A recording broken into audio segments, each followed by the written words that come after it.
My name is Markiplier. And welcome back to Five Nights at Freddy's.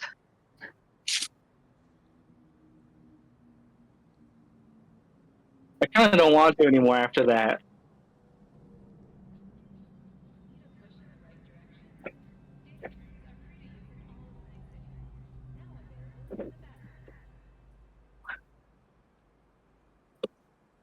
What?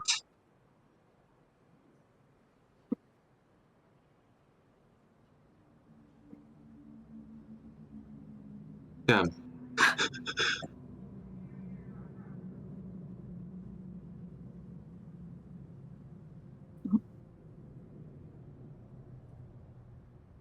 Hello, everyone. Sorry, that was like a yawn in the middle of that sentence. I'm Kiki. I play Korah. She's fucking escaping. Help. Yeah, my name's Kiki. I play Korah, and there's no question of the day. So just fun fact: there's another winter storm warning here again, and it goes until the 12th. So I'm kind of fucked.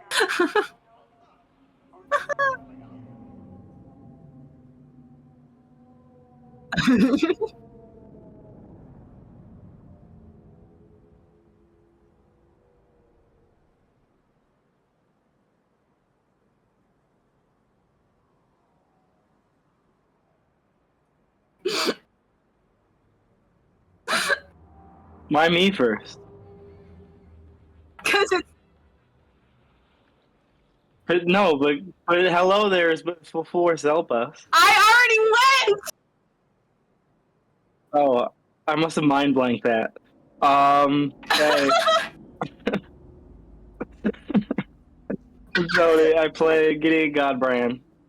I don't remember the question of the day. Okay, cool. That makes this easier then. Yeah. Ooh. Hi, I'm Ethan. I play Boogaloo. Ethan.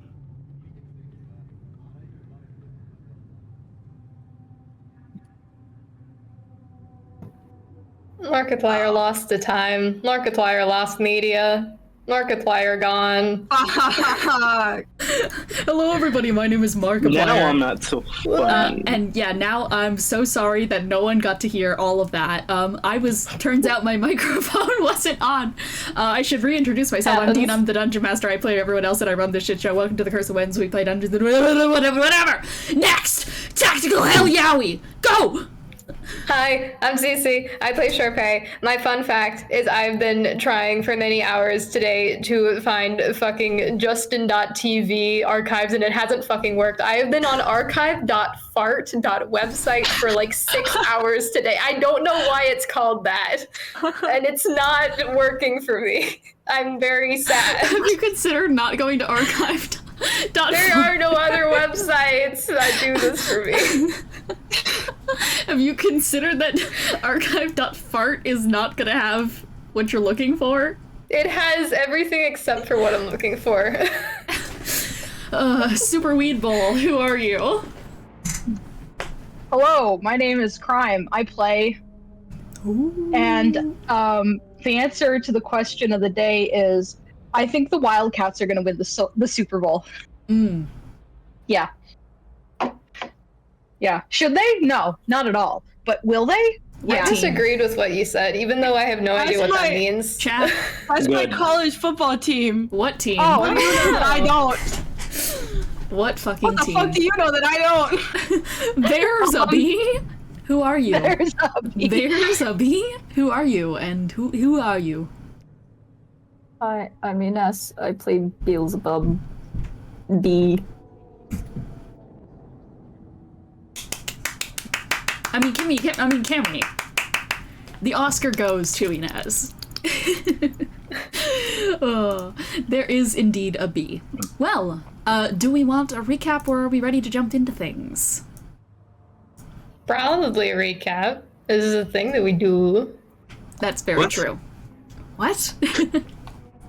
Well, last session, the party started to get themselves settled in to their new surroundings, that being the surface of one of the 9 moons of hell, Avernus. As they were settling in, they got to acquaint themselves a little bit further with their new teammates, that being Korah, Boogaloo, and Beelzebub. And things quickly turned to the order of business. Mainly the business of assassinating Zariel, the archdevil of Avernus. This, however, a little bit complicated, for multiple reasons. For one, no one knows where Zariel is. Second of all, they don't really have the cumulative power to take on an archdevil right now. So, finding allies, finding power, finding a way to soup themselves up again, kind of a required step. So, with Boogaloo's journalistic instinct, they had 3 potential routes that they could take. One, going to Boogaloo's much-hated kind of journalistic rival, that being Matral, a devil in the Great Basalt radio tower. Aside from Matral, they could also go to the Red Market. However, they just straight up did not have the funds to cover the base expense of going into the Red Market without going into debt, which doesn't seem like a good idea in hell. The contract evil place. So that was kind of taken off the table, leaving them with one more option, that being to join into the Knucklebone Pit, to try and score an audience with Mad Maggie. And that's the one they did. Thankfully, if you're looking for the Knucklebone Pit, the Knucklebone Pit tends to find you. And after getting a very strange flyer through the wind that led them towards the brawl, they found themselves signing up for a free-for-all, balls to the walls, kill everyone, basically just the Royal Rumble Knucklebone Brawl. Pretty much everyone joined in on this little brawl. Everyone signed up, except for Korah, who very smartly decided, fuck that shit, I'm not getting involved. I'm gonna go bet on you losers. While everyone else was drafted into the fun little Royal Rumble without much information of what they were getting themselves into. With Gideon going out first under the name of the original sin, the Knucklebone Brawl kind of kicked off with a bunch of fights. There was a Garistro, who Gideon just fucking mollywopped and bodied, and truly just clowned on. That guy got fucked. Then there was the introduction of a guy named the Crow Mauler, who was normal, saying some normal things, saying, hey, maybe don't trust Neuraxis, but, you know, I'm sure that's fine and normal, and he eventually got taken out, so you don't have to worry about him anymore. There was a couple of other opponents, including, but not limited to, the Rambling Gambling Man. Can we just... I mean, God bless. God rest his soul. God rest his fiend core. He died as he lived. I don't fucking know what else to say. Badly? Badly, He yeah. didn't live. He did not live. He barely survived. He didn't live. Did not Alongside live well. various other fiends, but everything was leading up to the reveal of the Pit King. A pit fiend, one of the most dangerous devils in the 9 hells, who was coming out to absolutely destroy the party. However, things quickly took a turn when the Pit King, in fact, was not the final contestant in the ring. Instead came a hooded figure holding the severed head of the Pit King. This cloaked figure ran through the party, breaking Charpay out of her giant Tyrannosaurus Rex wild shape and making a beeline towards Maggie and Gideon. Out of character, we know that this figure is Koshiro. In character, no one knows who the fuck this guy is, but he has anti-magic, he can fuck you up just like he's bad. It's bad fucking news, awful vibes, and he can just touch you the fuck out of your magic shit. Which isn't good for Gideon, whose last vestiges of power were coming from being inside a polymorph shape change avatar form. And unfortunately, this led to the end of the battle, where Koshiro managed to score a hit on quote-unquote Maggie up in the stands, split her skull open, and then smacked Gideon out of his avatar form, saying, I'll come back for you later. I don't have the resources to deal with you right now. With that in mind, the party went to go check out the aftermath of Maggie after Koshiro left the scene, only to realize she had very much faked her death and was actually alive. After having bamboozled Koshiro, she invited everyone in to discuss what this means and what happens next. And that is about where we left off last session. We did it. All right. I don't think I missed anything. But I think without further ado, are we ready to jump into this session?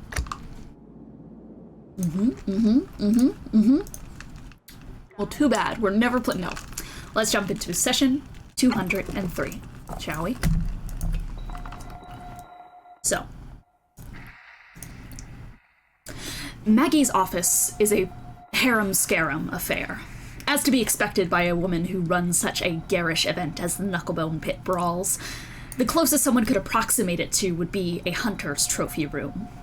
She rounds her hunch frame over towards her fashionably large chair, and you're able to take note of all the materials of it. In a land where fiends, upon death, leave no remains other than their core, it is telling the amount of twitching bone and muscular fiber that makes up the seat she finds herself in. Wings are layered around one another into a fragmented shape of what could be read as a budding flower surrounding a flaming blackened skull, crackling with a snot-green furious inferno. Up from the ceiling, hanging from small, swinging black steel cages, are imps, their bodies voraciously thin and trembling, skin branded with a series of thickly pressed scars in the shape of arcanic symbols the likes of which are wholly unfamiliar to any of you from Ethos' lands. There's something uncomfortably similar in the rest of the room to Melania's cabin. Stomach-churning, smelling liquids hung over long-loved cast-iron cauldrons that stay superheated under the light of a burning array of red flames. There are hanging pots of some level of foliage, stretching their roots against the walls like an infection trying to spread, their fungal pustules bubbling with small hisses and cracks, giving a haze to the room and a sick smell of mold. A pinboard sits against one of the walls with a series of small bug-like organisms spasming under the weight of the railroad spikes pinging through their wings, chest, necks, and eyes. It is then so curious that upon her bone-carved, flesh tablecloth desk, there sits a small terracotta pot with, well, Charpay, you're the only one here who would remember them.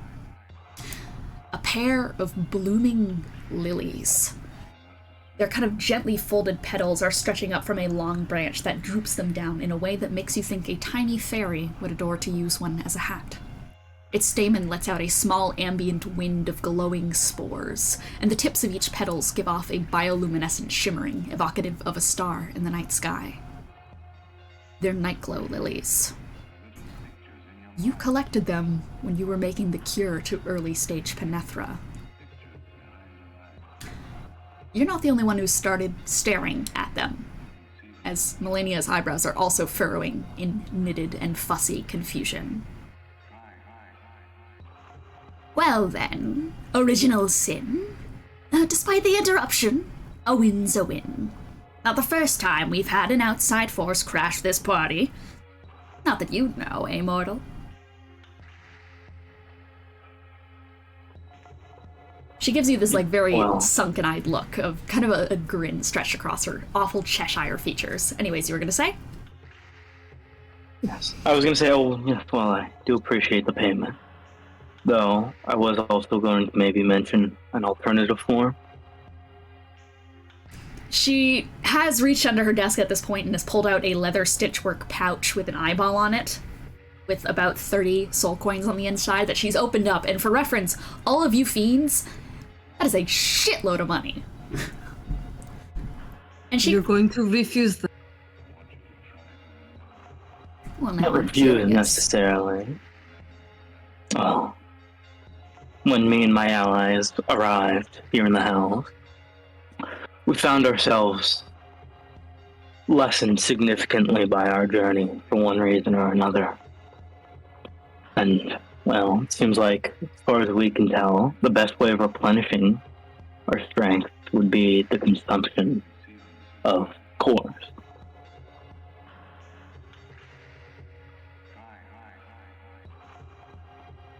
Hunger has a way with people in these lands, doesn't it? For power, for growth.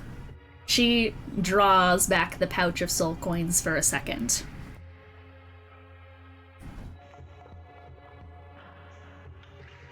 So you're here for more than just Mammon's gallstones. She kind of puts the pouch back under the table. I have much less to give in terms of cores. They're valuable to me as well. I could tell. Way he snacks them up right at the end of matches. Such is the way of business, my friend.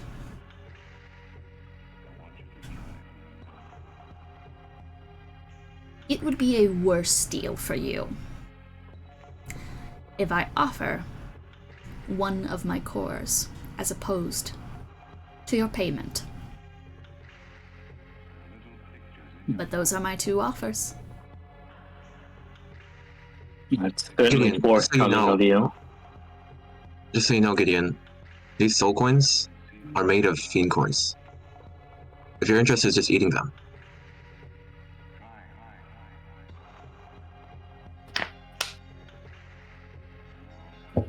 Did you have one in mind? I mean, I think Gideon's just gonna look at Charpay to see should he just go with the coins or get a core, just because like Charpay's the only person I think here whose opinion he actually values at this point. Melania, Thank you. sulking. Thank you. Well, like a main party member, and Yeah, Melania's yeah. already back up for Snout. Melania didn't get weakened either. Yeah. True. Yeah. I mean, I don't really know anything about the mechanics of all this, or if it will even work for us to eat none in either form. Oh, it will. Oh, well, that's good news. Do you know how it happens when you absorb a fiend core, or are you just going into it thinking it's like a lovely little snack? No, I'm aware of the difficulties that come along with it, though. I wouldn't be too unused to them anyway.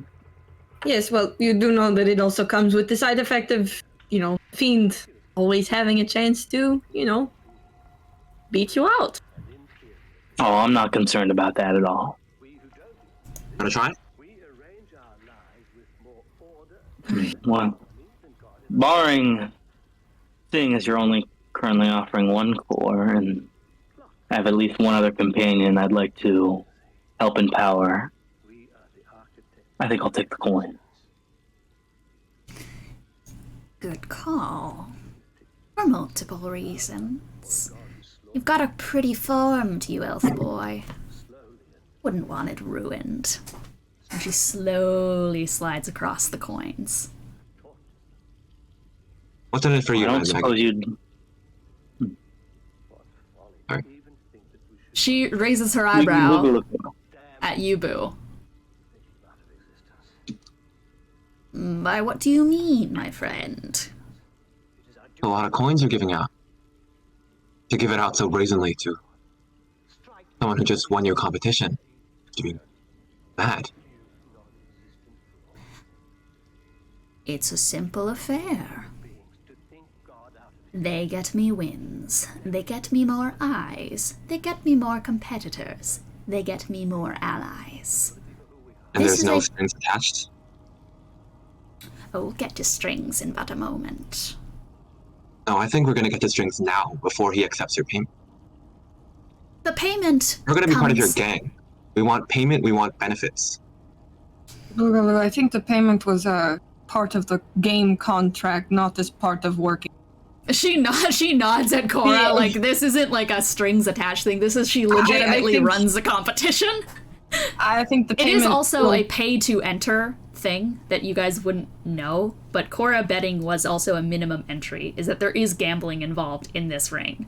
Is that she's not just running this for no particular financial gain, she very much is getting gain from doing this. This is like straight up a wrestling ring. Is I understand your concern, Boo, but no, this is just, I believe, regular processes. When I gambled on you folks, they had me sign a paper that it would, it basically Right. covered the entry into the games. And But so- Boo does make a point, in that I do want you all to work for me. And I'm interested in forwarding you a formal invitation to the Knucklebone Gang.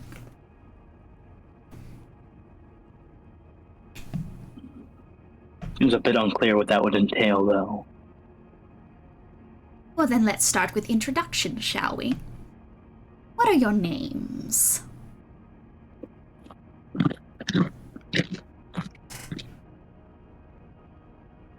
Can I have a look at Melania real quick? Yeah, you look at Melania, and Melania just goes, "Don't tell her. Do not tell her your names." It seems fitting we would use the names we used in the ring, isn't it? Glitter Bomb, you can refer to me as such. She leans in against the table. Yeah? I was gonna say I'm gonna do something that might be really dumb. Yeah? Based on a fortune cookie I just ate. Okay.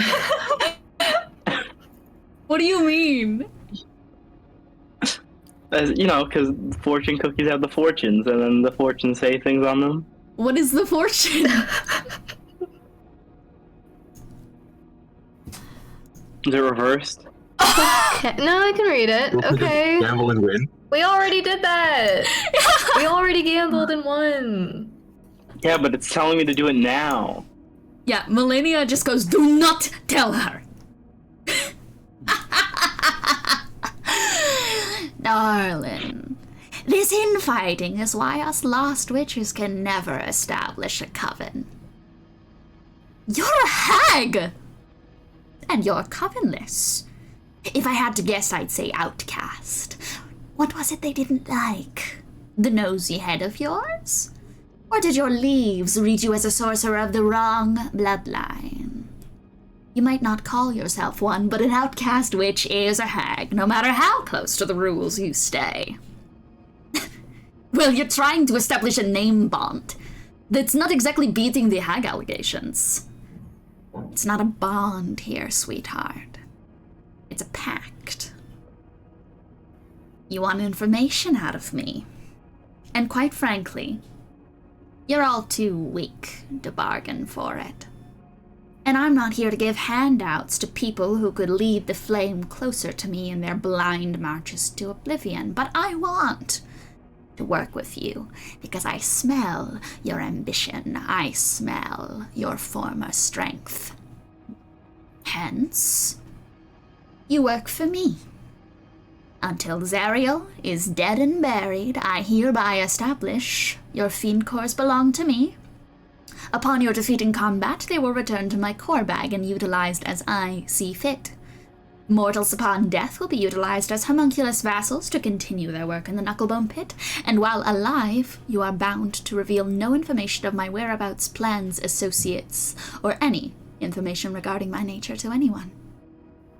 Failure to comply, even if it is extracted from you by spell or force, will result in you being corrupted into hag spawn.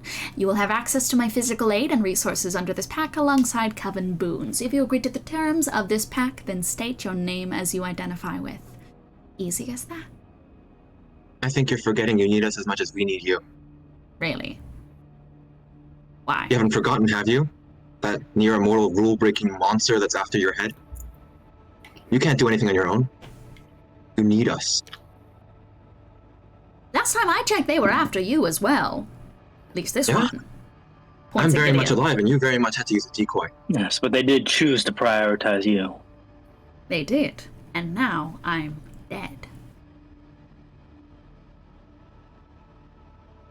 Wouldn't do very well for some irresponsible journalist to go around yapping about your fake death. You don't like infighting, right? I don't think it sets us off on a really good foot to try to scam us into a pact immediately.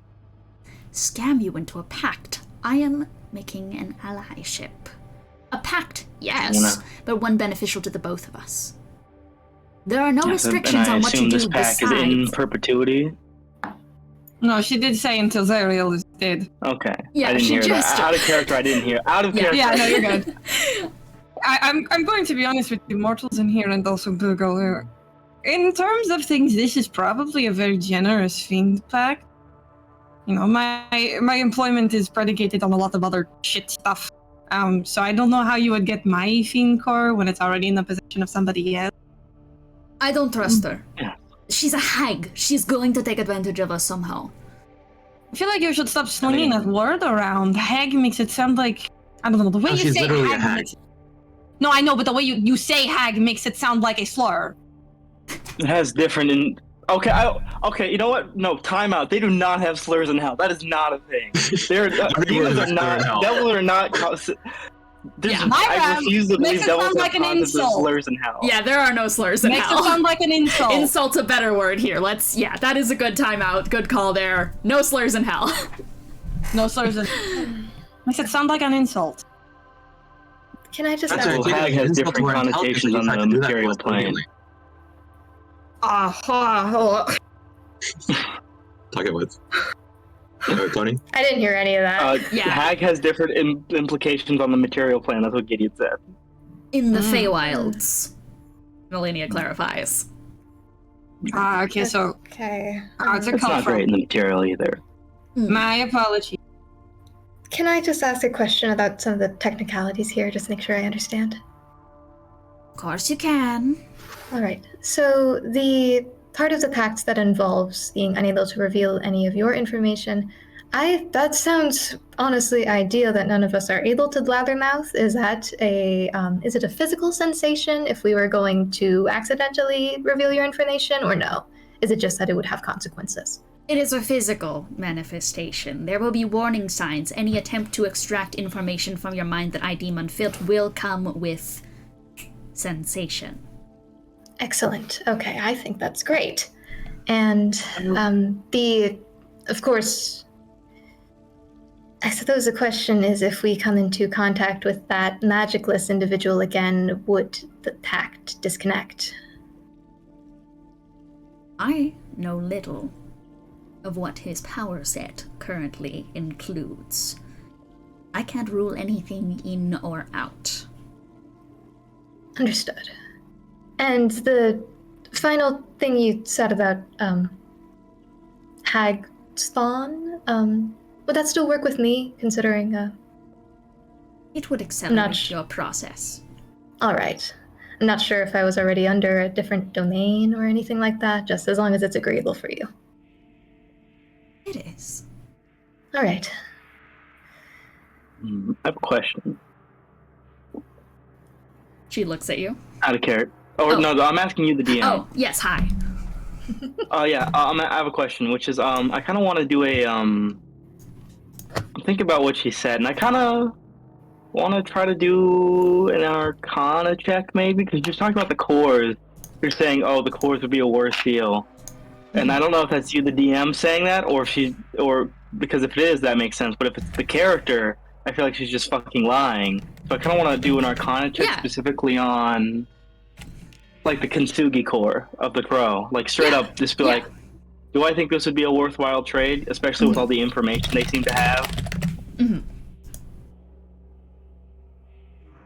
Rolling. Let's see what we get.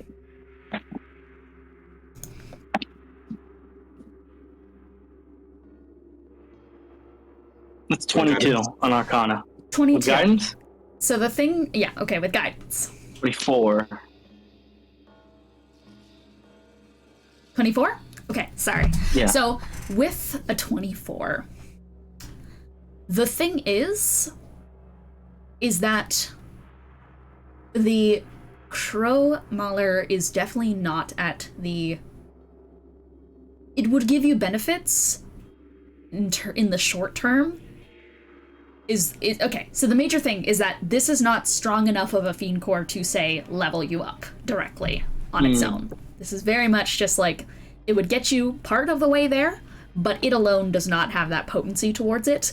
That is what Maggie assumes that you want, hence that she would say it's a worse offer for you if you're looking to regain your former power. However, there is the caveat of information. If you could overwhelm this fiend core, then the information there would definitely be relevant. Soul coins, however, are also just very generally important currency. They are very strong. They can get you many connections, many things. It's the question of, do you want to go all in on this fiend core for its information, or do you want to have coins to find different avenues of information? It's kind of like, there are benefits to both. For what Maggie assumes that you want, the soul coins are better. Can I also talk out of character? Yeah. I want to try bargaining for both. You can attempt. I'll let the Sure. journalist. I think Gideon's pondering this, and then Boogaloo says whatever dumb shit they're about to say. Yeah. Boogaloo's just like, what's in it for us? Information about Zariel. My assistants. Right, no, but information's valuable for sure. I just, especially mortals in this whole plane are quite the valuable thing. If you're asking for their servitude, it must be 15 soul coins each. Oh, I'm also going to use my channel divinity to up my charisma. So here's the thing. Yeah. I think you're bargaining at a disadvantage here. Okay. You're inside her domain. She has a magnitude of summons in here to call to her aid. Yeah. She could mollywop the shit out of you right now. Good. And she has all the information about Zariel, Archdevil. In comparison, a couple of mortals is not everything. So I'm gonna have you try to roll persuasion at disadvantage here, because you are pitching a bad angle here, I will say. Can I continue talking? You To try to can. plead my case? I wanna help out. I don't know how. Plead a smart If bargain. you don't know how, I can just say like some of the words that come out of my mouth are from B. It's like, look, I'm fully aware that you could just kill us anytime you want. I can assure you we'll make your life as difficult as possible. Alright? We're in your domain. You have the power here. But what you're forgetting is that you have had this information about Zariel for such a long time and failed to get rid of her repeatedly. We come in here, we're the wild cards. You need us because you're feigning death right now. I'm trying to balance this out by also, I think Gideon's gonna just jump in and say, and you do in fact have the information on Zariel, though I think there's other pieces of information that we are very privy to that you're not, about the larger going-ons of hell that definitely affect you personally.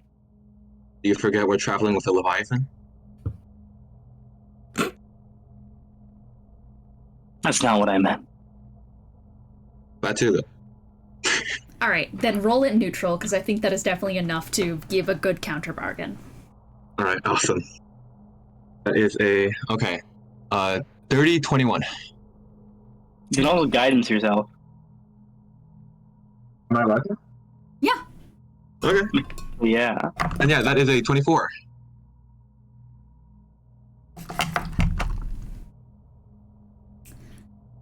$10 soul coins each. Make it 12 and we have a deal. Then state your names. I don't suppose you'd allow a substitute for the 12 soul coins. I'm somewhat interested in that Kintsugi Crow score.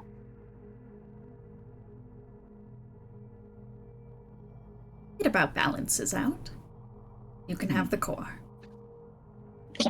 Well, for the rest of you, all previous jurisdictions still apply. Can we get that in Boogaloo, writing? So reporter at large. Yeah, you guys can indeed get basically the whole. I will send her jurisdictions there. Okay, thank you. Until thank you. Zariel is dead and buried, your fiend cores belong to her. Upon defeat in combat, they go to her core bag. Mortals, upon death, are utilized as homunculus vassals to continue work in the Necklebone Pit. While alive, you're bound to reveal no information. Yeah, what's up? Can you see the core thing again? Fiend, it is in chat for reference. It's in the general chat. Okay. Fiend cores, I upon being defeated. I want to make sure I didn't mishear it. Is there? Until Zariel is dead and buried, you are established. All fiend cores belong to Maggie. And One clarification, Maggie, I feel like would be important. All fiend cores, with the exception of Zariel.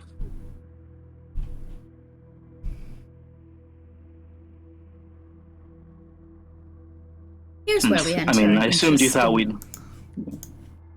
Here's where we enter an Based- interesting yeah. debate, don't we? Mm. The moment Zeriel is dead, aka reduced to her fiend core, our pact ends. It doesn't belong to me. It doesn't belong to you. At that point, it depends on who gets it first. This I will make upfront and clear to you.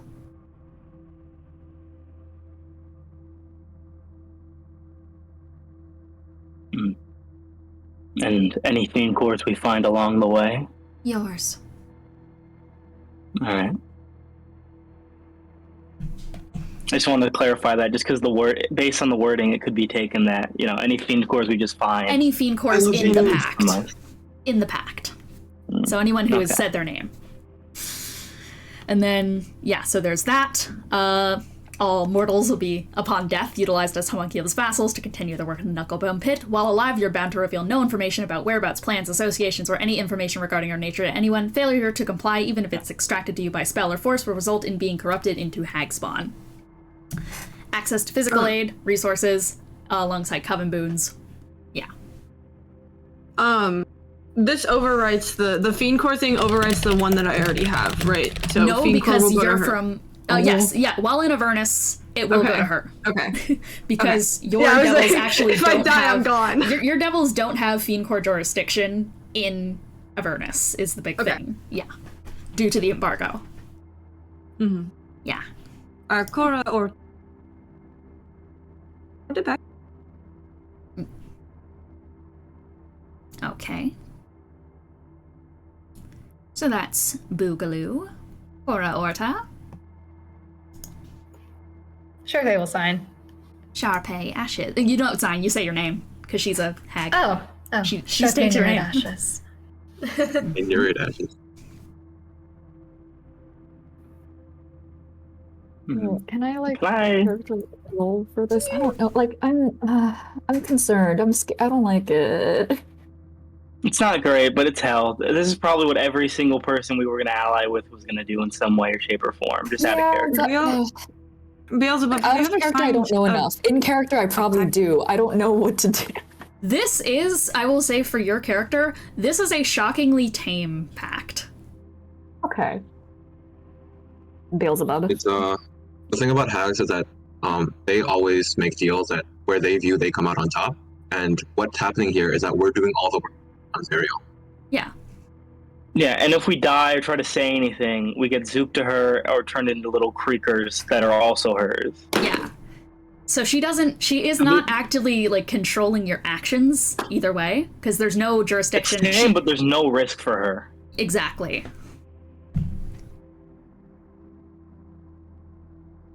Beelzebub and our King of the Ring. Can I roll an Arcana check real quick? Yeah, on what? So I'm thinking, my two main thoughts are, what would happen if I used my ring name Original Sin? Because it's not just a ring name. She and stated, B, what if I... She stated, state the name you identify with. The name you identify with. Because that is a reflection of your soul, of your being, that then she can bind. This is Fey rules. Fey rules. Well, yeah, but maybe I want an Arcana check to see if I can do a little bending of Fey rules. Bending Fey rules? That's never happened before. Mm-hmm. From what Can I just, roll? Yeah. See if I can take a certain angle on this. What angle are you shooting for? What angle? I think the angle I'm shooting for is the angle I'm shooting for. Because the name is a soul bond. That's what it ties us to this. I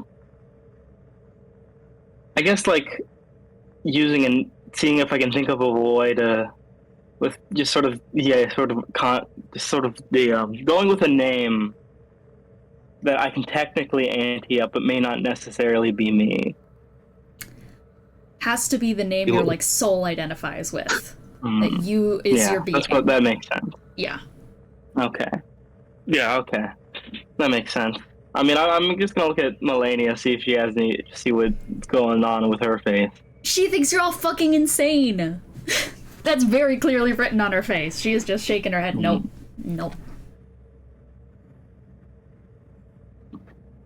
I think Gideon is just maybe ambiently thinking, I don't suppose you have any tips and tricks for helping out with sort of packs like this. You don't. Just seeing what her facial response is.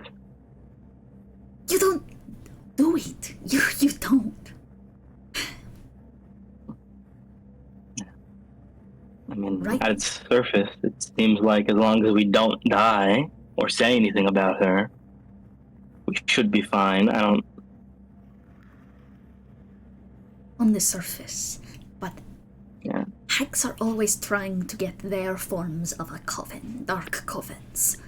And at that point, you are nothing more than this whole thing about turning you into homunculus servants. She does not have any jurisdiction over her actions, but there is nothing in this clause saying that she cannot attack us or try to force this information out of us to get her way at the end of things. Do not utilize this pact and turn it against us. Do not send other forces towards us that could try to extract the information and break our pact on purpose to become the Hexspawn. Okay, well, I was gonna do a roll to be like, hey, are there any loopholes in this contract? But Melanie helped me out, so I think Gideon's gonna say, I did notice, though, that there's no clarifiers in this contract about you forcibly making us say something or hiring forces to make us break any of the rules in this. So if you wanted to theoretically at the end of things take control, maybe cast a spell that could force us to say things we shouldn't, or have someone else do it.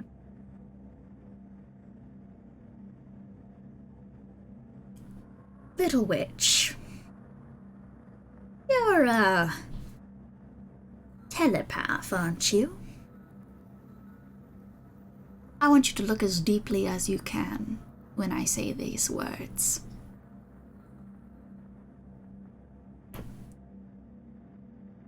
I find the greatest sin to be betrayal. Am I telling the truth or am I lying?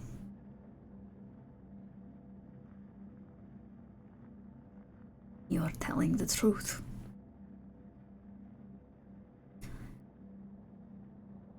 I see no need. You are, at the end of things, much better to me alive than you are dead. A couple of hag spawn and homunculi is good and all, but I have my fair share, and you all, as mentioned before by Boo, have your own special qualities about you. There's nothing I want more than a coven again. Spawn and homunculi don't do it for me.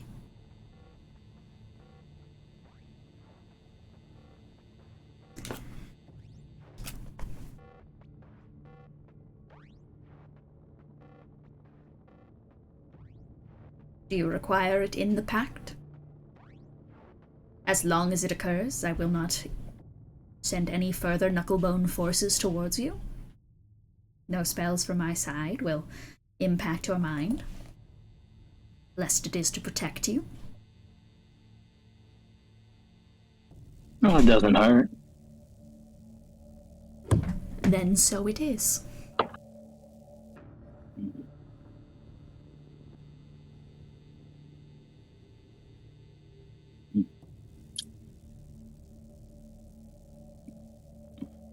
At this point, everyone else is already in this off, so I think just getting Godbrand. Millennia Fairwind. Welcome to the Knucklebone Gang. Now then, as previously established, now that you're under my bond, under my jurisdiction, we have things to discuss, don't we? You're here for Zariel. I'm here for Zariel. We should talk, shouldn't we? Most likely. Zariel, Zariel, Zariel. Where do I begin? You know what? Perhaps it's better to just show you all. Does that sound amicable?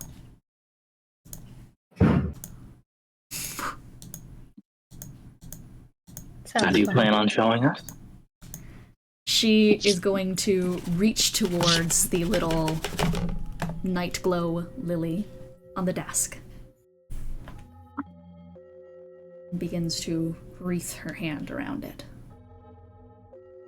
She draws from its petals a spinning force that she begins to unfurl like twine, spreading towards her, that she then takes into her fingers and starts knitting around within them. Until eventually, she makes a small crescent moon shape. These little strands of light. And holds them above her head. And a spinning force that whispers like the glow of the moon silver at night begins to project around the room. It's not a physical transportation, but you are most certainly in a space that is different. The stars of Ethos illuminate the newly visible sky that she makes appear in the room. More than just an illusion, it feels like you've stepped inside of a photograph. The air is still, but so distinctly the fresh, cold air of the land you so recently were torn from, Charpay, Gideon. The rest of you have never seen anything like it before. Asterix. There's a vague familiarity to one of you. Two girls sit atop a quartz brick balcony connected to a large building. The style is old in comparison to modern structures, with a series of marbled pillars inlaid with moonstone glass circular windows. One of the girls is an angel. Dark, hazy purple hair tied up into two kind of twin low-set ponytails that taper out into a moonlight glow, opaline sheen at their ends. 4 sets of wings are fluffy and fade into wisps of cool night air, keeping the moon glow and purple aesthetic of the rest of her form and features. She's wearing a sorcerer's uniform, inlaid with moon-shaped trims and 2 long, flowing sheer fabric tassels that are looping around her arms. And her halo is a crescent moon. It seems to stay adrift with small stars.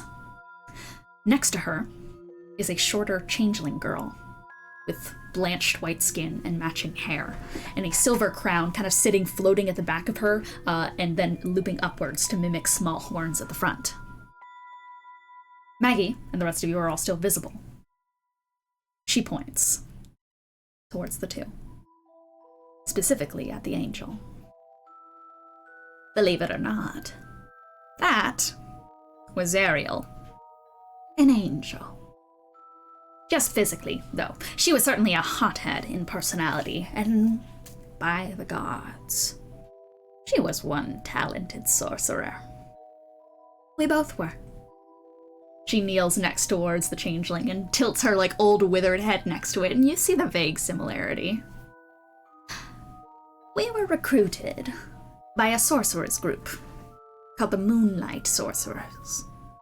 One that went from a simple research coven, collective, to a battalion when the war to take Ethos came out. Maggie whips her hand to the side and the scene changes, ripe in the midst of battle. The moon shines its spotlight beams through the trees all around.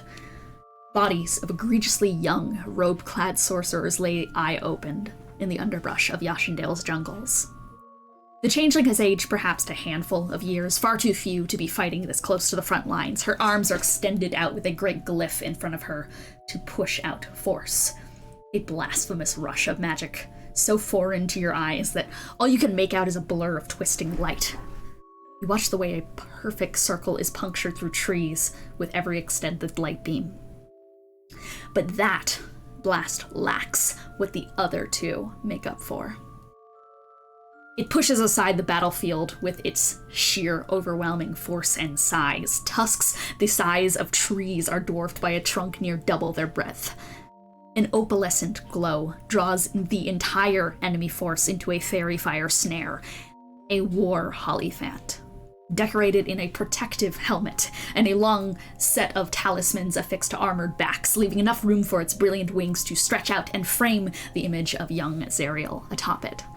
One hand avast in the midst of spell casting, the other gripping firm around a Zweihander, which she is currently single-wielding, with thick, muscled arms.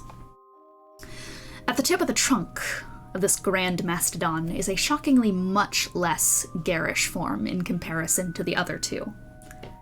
Hovering just a couple inches over the exact base of the trunk's end is a familiar face. His hair is brown, features much brighter. Eyes shine with a glow to them, akin to the radiance of the Hollyphant's ambient light. And there's a scrawnier set form in comparison to the heft you could tell sat under his robes in the arena. There's a cloak almost akin to Eldrin's hanging off his shoulders, talismans dangling from the ends of sleeves and bottom trim. It's the man from the pit.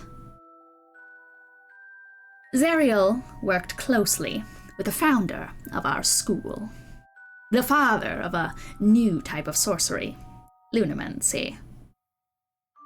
I'm sure by now you've clocked the similarity.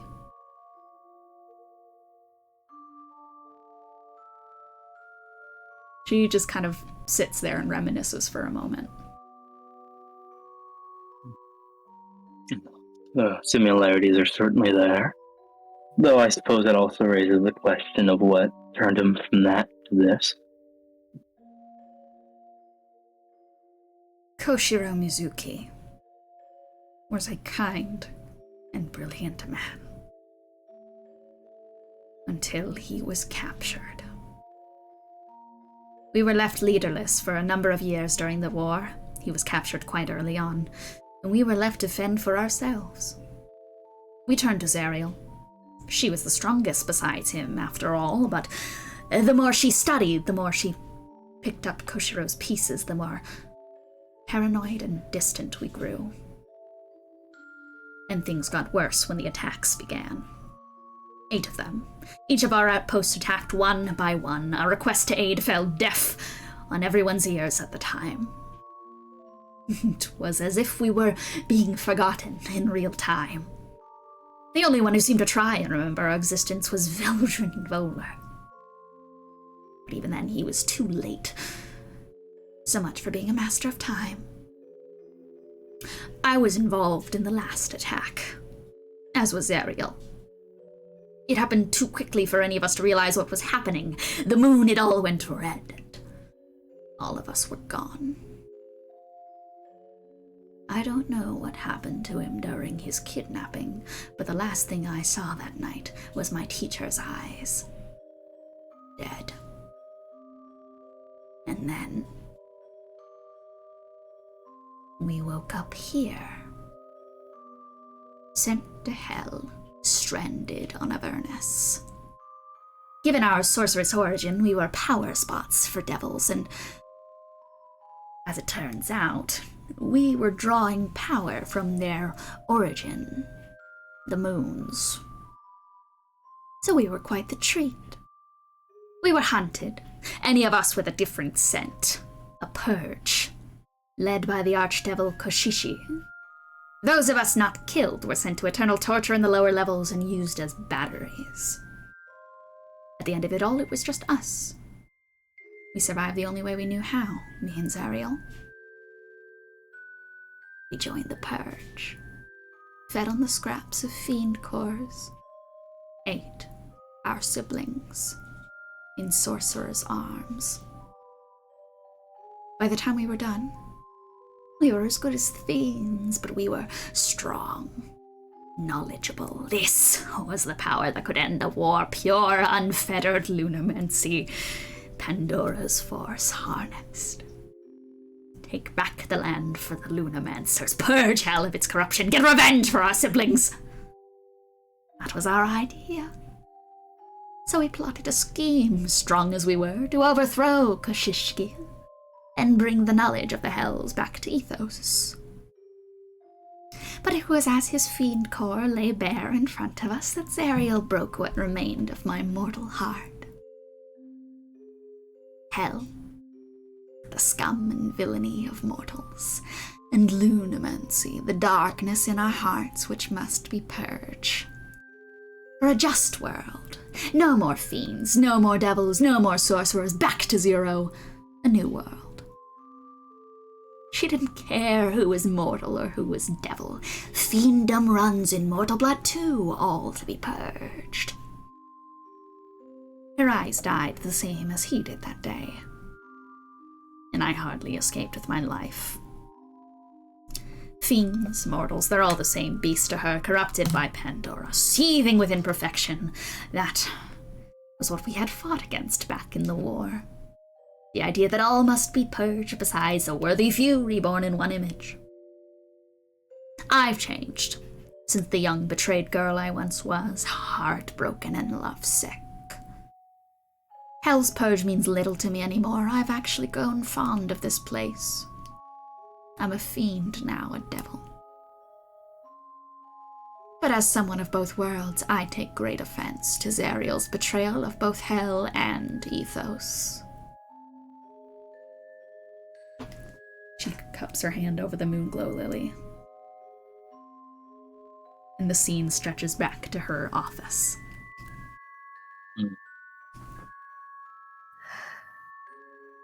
Fascinating. I have to say, that didn't say as much about Zero as it did about you, if I'm being honest. Well, she is herself, so that does make sense.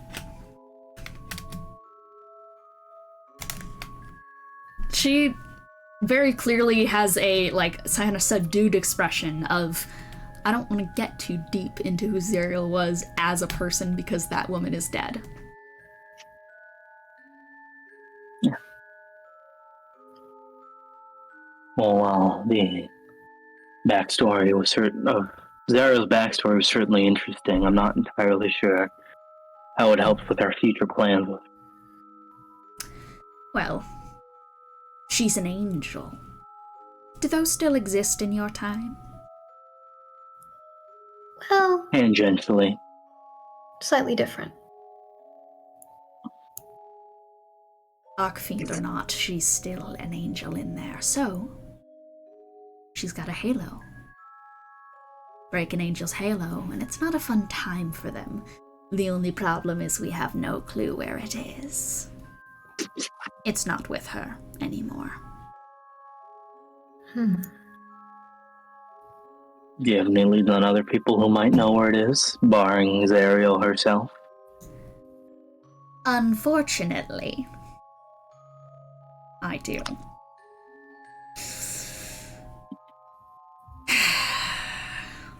You must be aware of a man named Matral.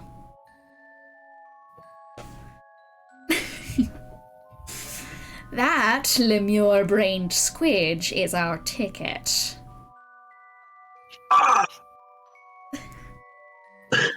So you are familiar. Apparently they don't like Fortunately. it. If there's someone who knows everything, including Zariel's dirty laundry, it is Matral. Only problem is he's a hard target, his building locked down and nigh impossible to infiltrate unnoticed.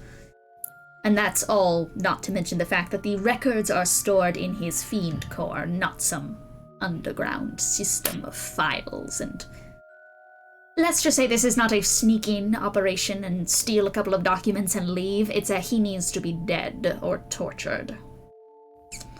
Not easy. Okay.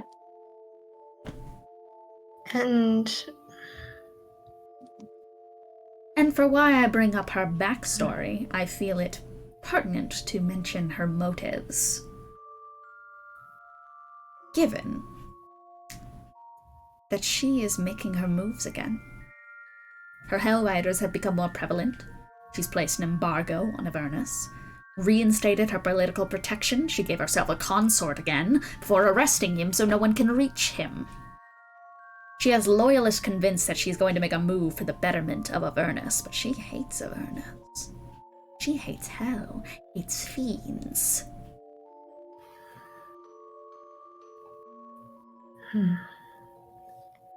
At least, isn't it? No other arch on my fucking sensitivity. Give me 1 second. No other archfiend is very happy with what Zerial is doing. You're not alone.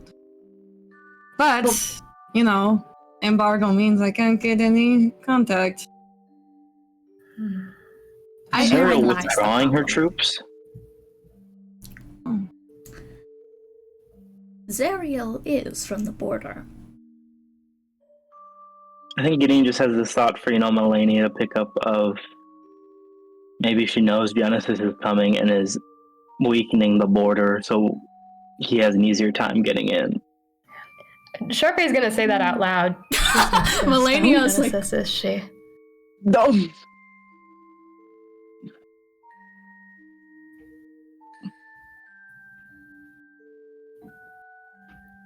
I mean, it's just... yeah. Maggie furrows her brow. It is happening on Ethos. There's a harness, isn't there? So, as you know, Genesis sealed away after the Curse War. Now he's back. And he pulled off his fun little scheme to ascend. He wants to purge everything. I suspect that Zerial, if she knows, would prefer to get in with him, given that she is an angel. Maybe she just wants it all gone, herself included. Maybe. Maggie, I am curious. I have heard that Zerial, according to my compatriots here in Avernus, and he's like, his eyes like kind of turned towards where Sween is, like ambiguously, and also Boo, and he's just like, Zerial has the ability to erase fiend, total and permanent. Is that correct? That much is true. All archdevils have such a power.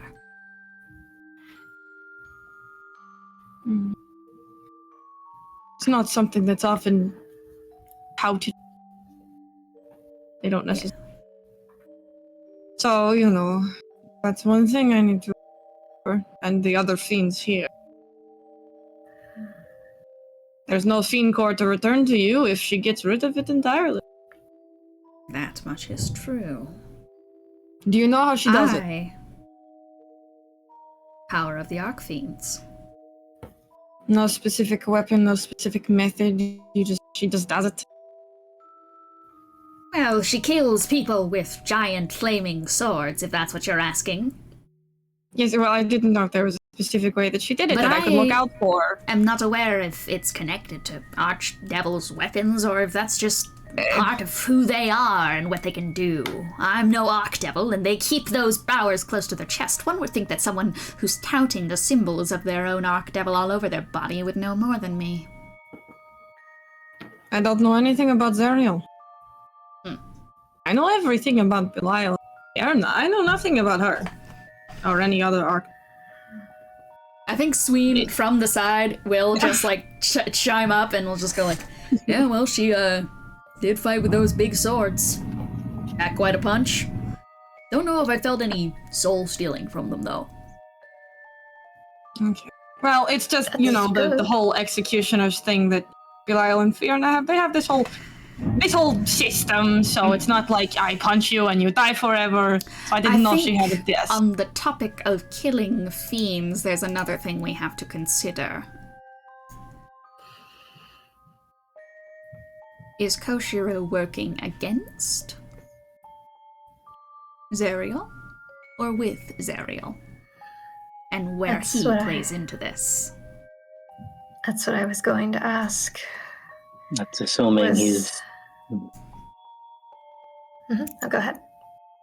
No, it's just hard to say. I think is what Gideon was going to say. He spoke to you, right, Godbrand? In that moment where you were together on the ground? Yeah. No, What he did he didn't say say? particularly anything useful. At least in terms of motivation.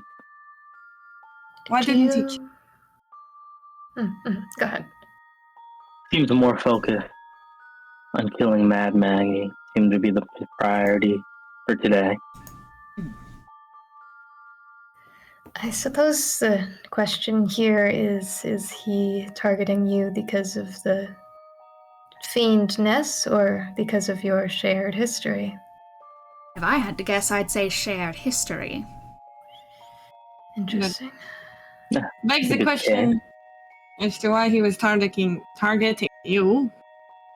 And you know each other? No, I wouldn't. We didn't know each other before this. No, and I think I'm also just gonna. I'm gonna turn to Charpay specifically, and just sort of give Charpay this sort of look of like, please stop asking follow-up questions on this specifically. Okay.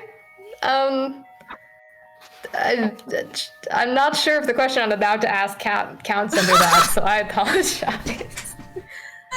And do we have any idea under what circumstances he was abducted? None. Well then, that leaves us with a couple of different angles that we should be pitching from, doesn't it? Find out what Koshiro's doing here. We'll have to find her consort at some point as well. Dariel's. And from there, the Halo. Take out the Halo and her consort. That would make her easier pickings than she is now. And all that information is with a trowel. Lovely. Very. I'm sure we can figure out something there then. Your lucky day, boo. Do we even think he has anything on Matrol? I mean, he basically wasn't touched by magic at all. So, would Matrol even be able to observe him? In reference? Koshiro, that I have no idea. But right now our focus remains on Halo and Consort. Yeah. And just setting the parameters for the Halo thing, it's definitely in Avernus, correct? Has to be. It was here when she came here. All right. Well, that's good.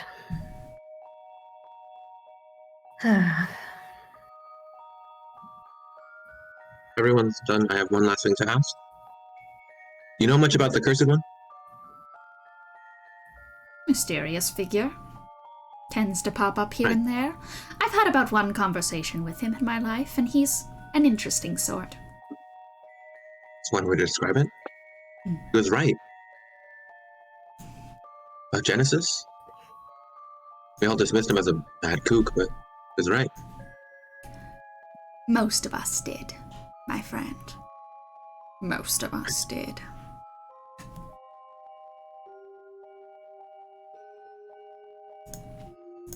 Alright. Is that all then? Anyone else?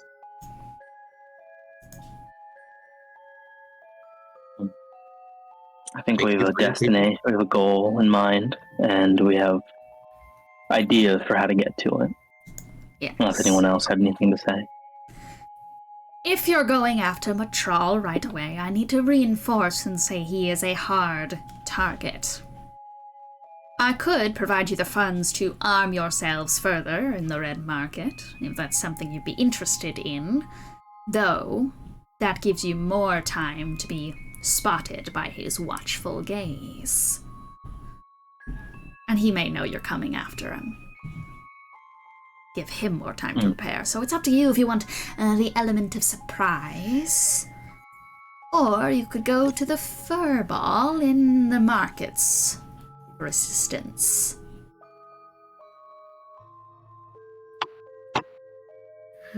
He does have quite the menagerie. And we're friends, tangentially.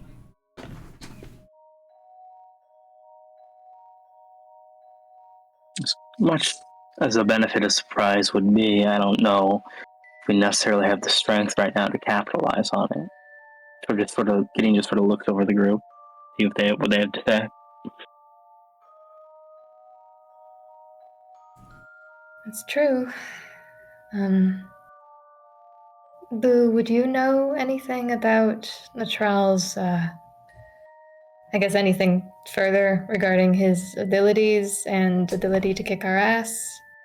I roll for that. I will give it to you because I mentioned it last session. Matral quite literally, like, runs information. He can take it from you. He can just take shit. That's dangerous. Yeah. Considering nothing we can't give up. Yes. He's got, like, divination out the wazoo. He sees you. He sees you when you're sleeping. He knows when you're awake. He knows if you've been bad or good. Okay, no, regardless. Right? Yeah.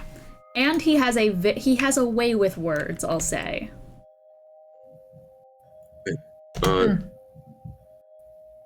There's one thing we should buy. It's something to protect our minds.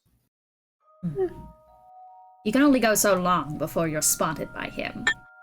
Typically takes up to a day and he'll know where everyone is in the city. Including you? Meg's got her tricks.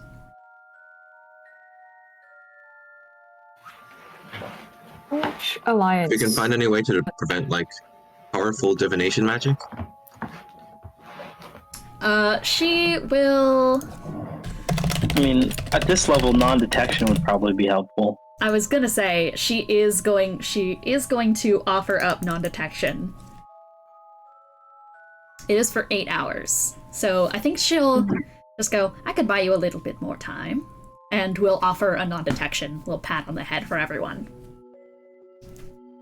I think she does it like a little, she like starts going over to one of her cauldrons and she starts ladling something into these like wooden troughs and Melania is looking at it with just bug eyes like, fuck, it's witches, it's hags brew. And she just turns around. It's a simple non-detection really, if you're comfortable with such spells being utilized upon you. It'll only be for 8 hours though. Sure, man, it's just like dinner. Alright then. Yeah. And she hands like bowls of non-detection towards everyone. We have Ines, time what to were you rest gonna say? fire, though. What was Ines gonna say and then Ethan? It was like earlier when Ethan was saying. Yeah, you started saying something and I didn't know what you were gonna say. It's okay. Oh, do you wanna? Okay, cool. Ethan? Okay. We wanted to ask if they had time to rest prior to taking this potion. I'll let you short rest. Okay, take it. Maggie's Sanctuary is like... It has like those like incense and such. It is like a hag's coven area, and now that you're in her coven, one of her boons is like very quick short resting while inside her domain. So I will allow you guys to take a short rest here. Still no portent, I will but very that's much okay. do that. Yeah. Well, I should warn you all, given the way that the brawl ended, it is very likely that we're surrounded outside this building. That'll be okay for me. I exist within pocket spaces throughout the city. Unfortunately, this particular Knucklebone pit has been compromised. Well, we just cut our way out? Sneak, Doesn't fight. seem ideal. They should, however, be occupied with the rest of our contestants and viewers. We'll see how many stragglers are left.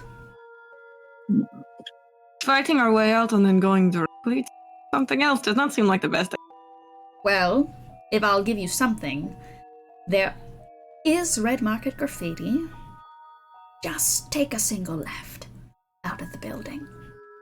If you make a break for it and solve the riddle quick enough, you could avoid all of it to begin with.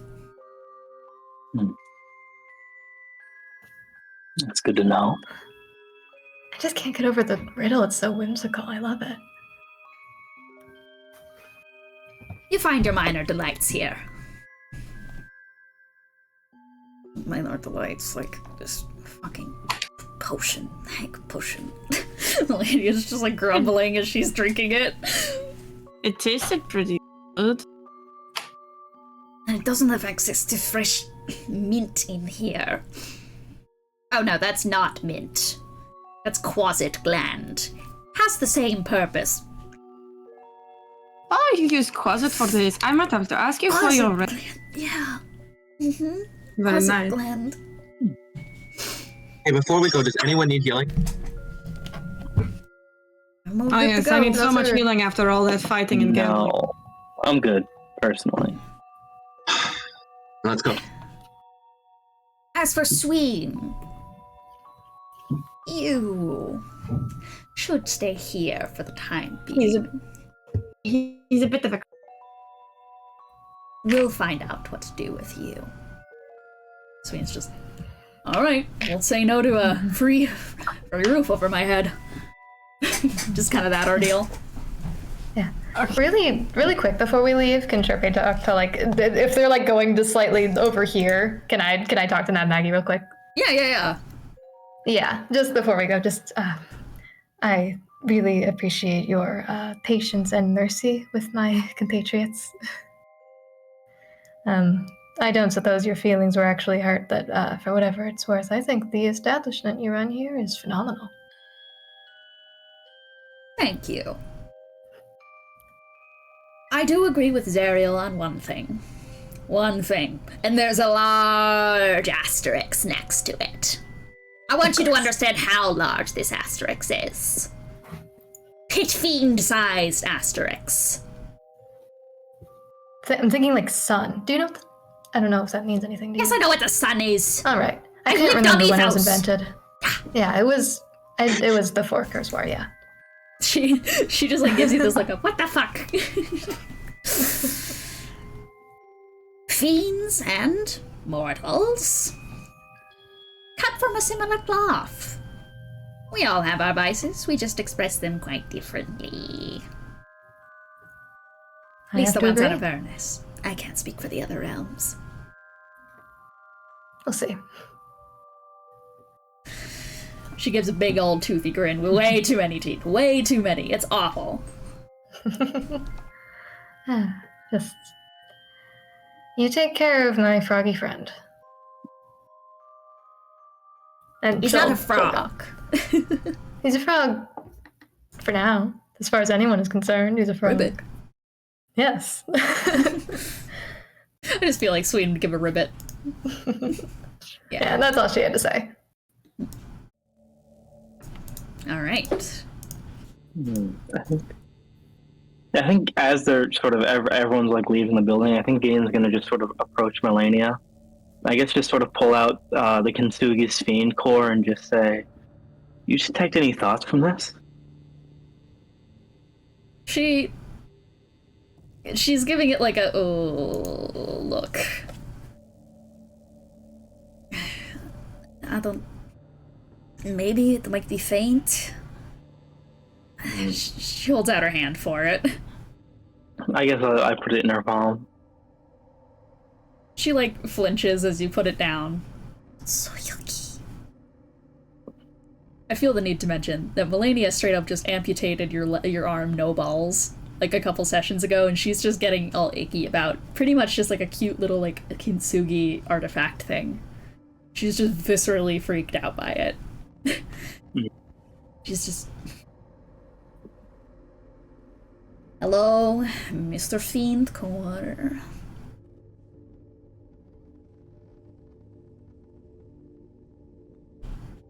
Oh,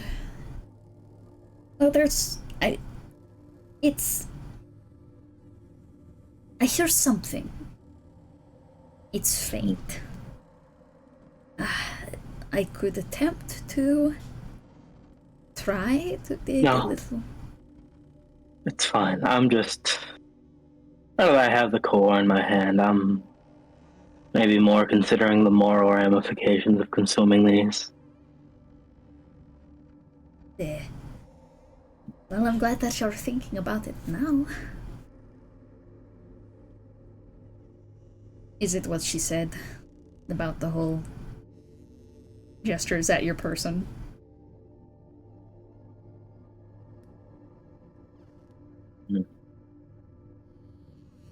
More so just that. I mean, regardless of anything else, I mean, there's still a person. I mean, a fiend, but still a person nonetheless. Right, yeah, that too. She closes her mouth with just slightly agape. Just teeth kind of flared a little. Yeah, we should probably just, back that up. I mean, I don't know how they regenerate. Do they regenerate? Because... I think Gideon takes back the core, and I think he just looks at the demon and is like, how do sort of the other fiends in the party, and just goes, how do cores regenerate exactly?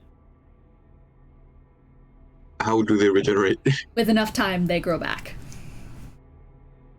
You have plants in the material plane? It's kind of like that.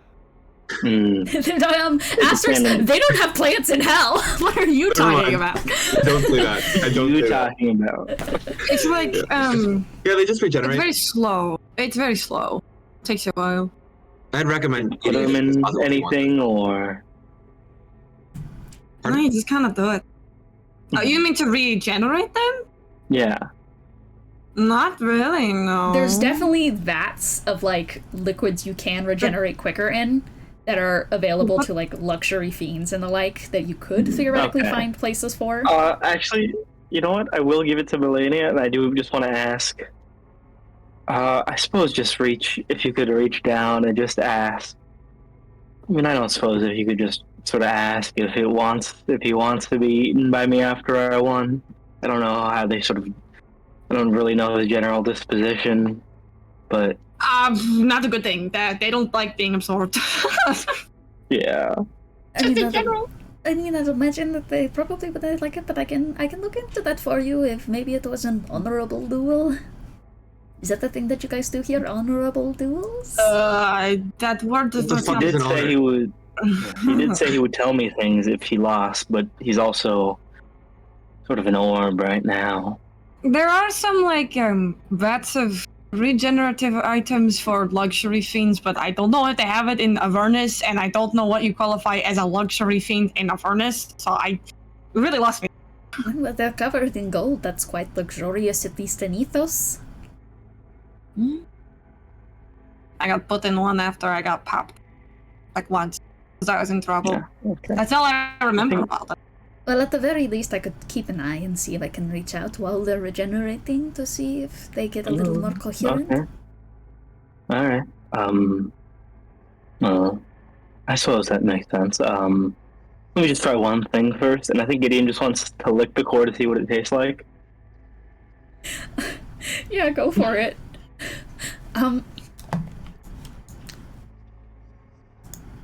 Here's the thing. It's not good. It's awful. This is an unprepared fiend core. It is sulfur. It is licking acrid battery acid sulfur. Your hair stands up a bit after licking it. You feel your full vision go black for a second. Lania holds it away from you. I thought it was going to. I mean, I've had worse. Had worse soul core? She starts flattening the hair that's gotten all staticky down.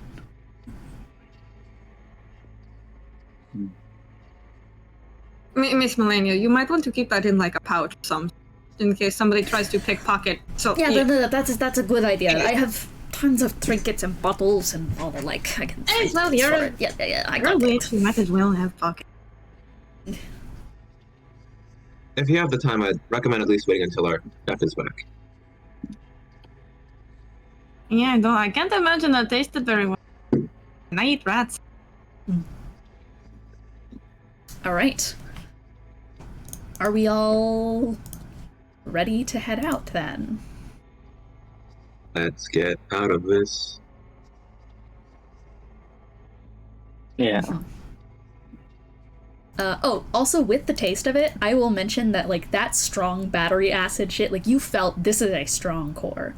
It's, like, immediately very strong core. It is stronger CR than you currently are. Strong and thus probably a little bit hard to fight. Gotcha. Do I get any feedback from any head friends, or is it just still silent up there for me right now? Roll investigation. I don't like that. Okay. I thought that was gonna be just an offhand thing I'd ask about. That is that's a 19.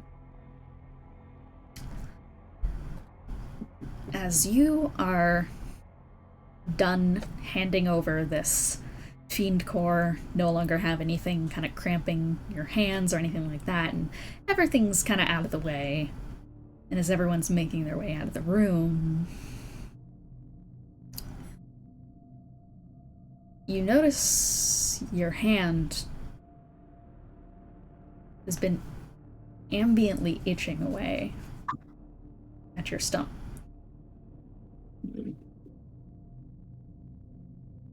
Okay.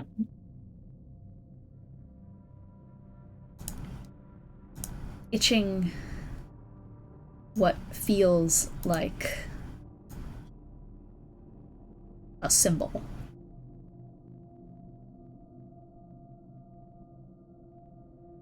If I like actually carve something into my skin, or am I just like doing the outline of something? You've started the outline of something, but it's like now that you've caught it, you feel almost a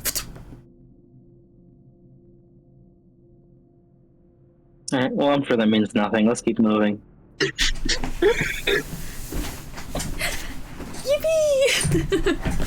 Okay, yay! Okay, yay!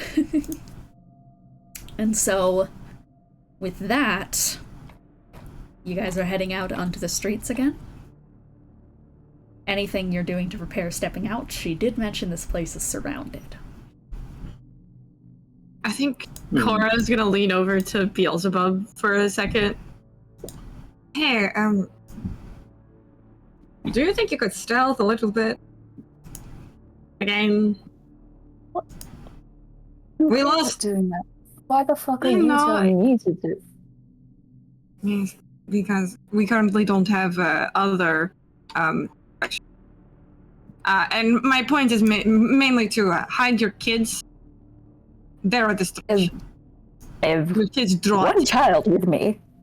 I can never count them. Okay, your little kid draws attention to us. So you need to hide it. 833 is well behaved, aren't you, dear? Hide it. I will. I don't need you to tell me how to handle my kid. No, because when we were sneaking here the first time, it was flying all over the place.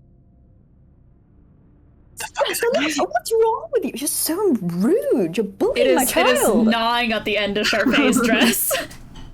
A grown fiend bullying my child. What is wrong with you? Asshole. Alright, whatever. I'm an ass. Yes, you are. You just. I'm gonna do what he did beforehand and fucking turn into a little owl so he could like sit on Charpay's shoulder so he doesn't draw much attention. He's decked out in like.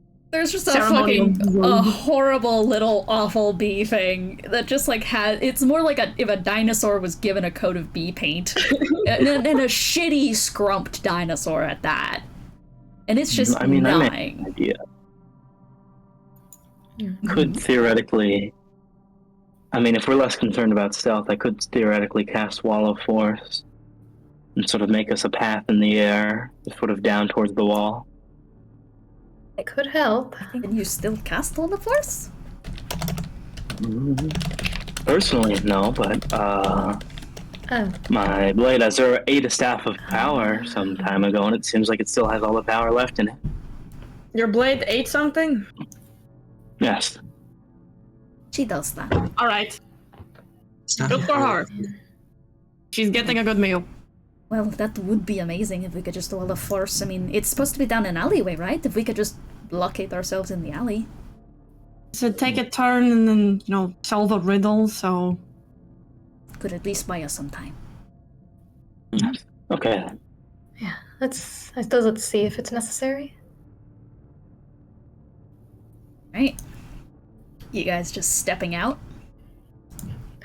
Is Bee doing anything about her fucking kid that's eating my dress? Yeah, she'll just pick up the bee child, just like, I'm so sorry, Charpay, darling. He's a bit hungry. No worries. No worries. I would be hungry. Now, Bee, I don't want to be dour here, but you said you had how many of those? It's a number 833. Mm. 833. Look, say hi. Theoretically speaking. She holds them out. So theoretically speaking, how attached would you say you are to this one compared to the other 832? What the fuck are you suggesting? I think Well, they're homunculi, which are blessed without life or consciousness. I think that... I think that 833 times the charm, and that it's the best one. What the fuck is a child? No, it's mine. It's mine. I don't like the works at me. All of you, Jesus. All of you are just little haters. I like it. I like it very much. Well, child implies it's going to grow or possesses any level of sentience. It goes, and a bunch of honey just starts right out of its mouth. Oh. Honestly, I'm with Gideon here. Distraction could be good. I'm not throwing my child out to the wolves just like that. What's wrong with all of you? There's no wolves. As long as they're focused on killing each other, we should not introduce a distraction that is closer to us than everything else. I mean, if we really do need a distraction, I can fly, and I also have Misty.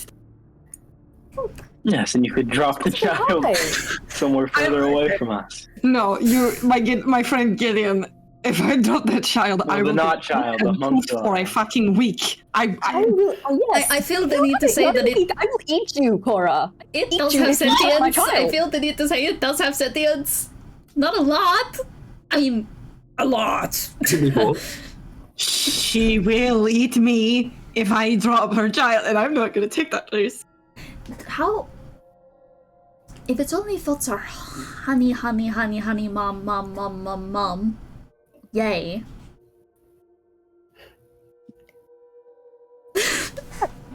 No different than children on Ethos. It has 3 words, so that passes the Velden-Voller test for minimum sentience. So that's a no-go on the... Yes, okay, if there is a need... If there is a need for a distraction, I can fly up and be a nuisance, and then I can Misty step my way back down. I think I the have little a familiar. darling is best kept safe. I have a familiar. All right, you do have yeah, that's true. Doesn't that die forever? No. When it dies? Who does my child? You can make them. You can re-summon a familiar. Oh. Yeah, that's like common knowledge. Not to me. Alright. I don't. If you have a familiar, it can be helpful to cause a distraction, yeah. Okay, well, what is our idea here? Because we are not throwing the bee child out. Yeah, that has minimum sentience, we've established that now. We don't need a distraction as of right now. We know that they've all been kind of into, they're kind of distracted. So How about we just move and then we just sort of live in the moment for this one? Let's go. Yes. I just thought of a 4th word, actually. What? What? Red. I was looking at you. This is troubling. I think it likes you, unfortunately. Oh, do you want to eat his hair? Oh. Just kind of giving it a hug and. Godbrand is right. We should just go and live in the moment. You know, most children on Ethos have to be taught colors. They don't just come to them independently, so that's very impressive. I'm pretty sure that this thing just conjures thoughts from, like, the dark world or something like that, because it is primarily strange noises in its head. Well, I think it's a little genius whose thoughts are beyond our comprehension. Yes, thank you, Melania Charpay. gives you a look of... No, you're wrong. Just, you are so wrong. No.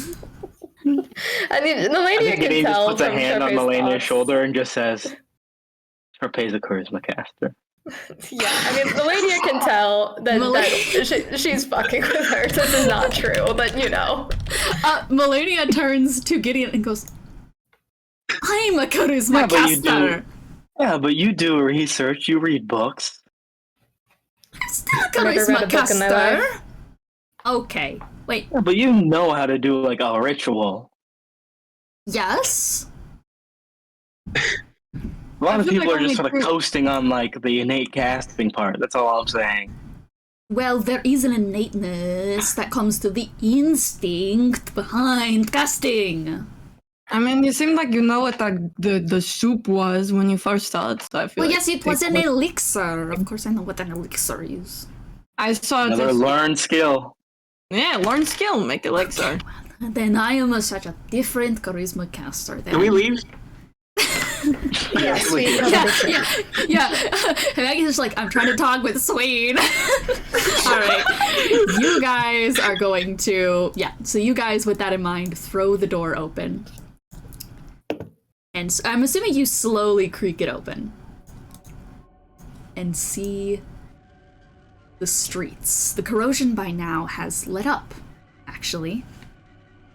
And you most definitely are seeing the aftermath of what has occurred out here. There are a series of people in these kind of oddly nun-like outfits.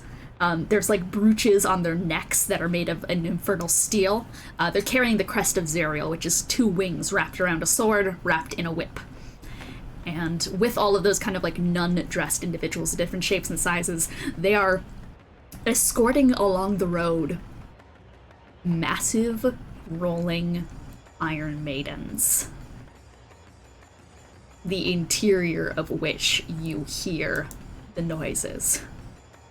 Just banging from the inside. With every single slam against the side, more of this dark, inky black ichor drips out from the interior. As these rolling Iron Virgins, Iron Maidens, whatever they are just being slowly wheeled out from the scene. A fair number have seemingly already been caught or poofed into fiend cores, given the sheer amount of them that are kind of being picked up by these Hell Riders. And now there's only a few scattered ones left, kind of getting rid of the last few stragglers. People are being cuffed in these infernal chains that have spikes facing inwards around their wrists, and they're just being dragged off by just parts of their body that they shouldn't, like scruff of the neck, kind of back of the head and hair, interior of the jaw. There's just straight up some fiends that have been plastered against the sidewalk and are moments away from being poofed down, and they just haven't been finished off yet. As the Hell Riders have made a fucking massacre of this place. Most of them have their attention away from the door. Except for one.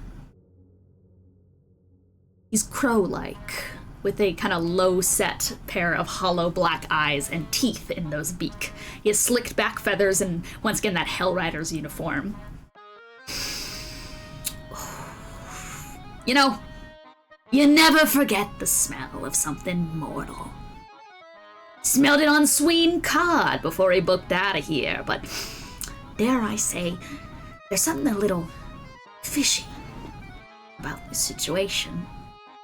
Especially right after Cod escaped. Howdy, folks. Nice to meet ya. I got a single question, and I can let you walk free right out of here. I'll let you off easy if you cop up nicely, even though I do really want to see what mortal blood looks like. Yeah? How close together is this group? I'm sorry to interrupt, but this is an asshole, so I don't respect his speech. How closely clumped up is him and his group?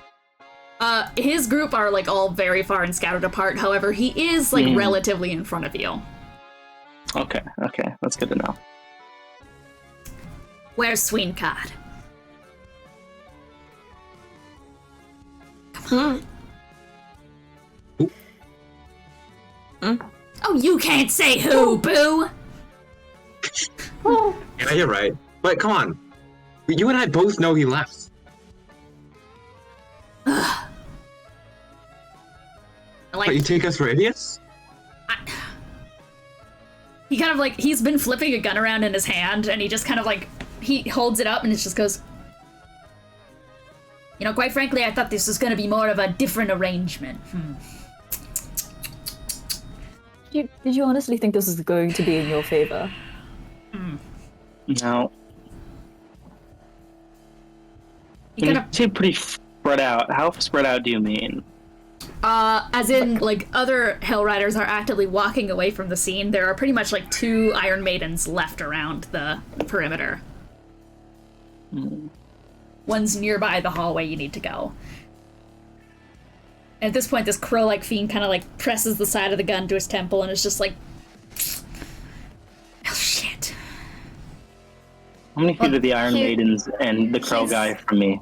He's holding the gun to himself? Yes! Can I cast command?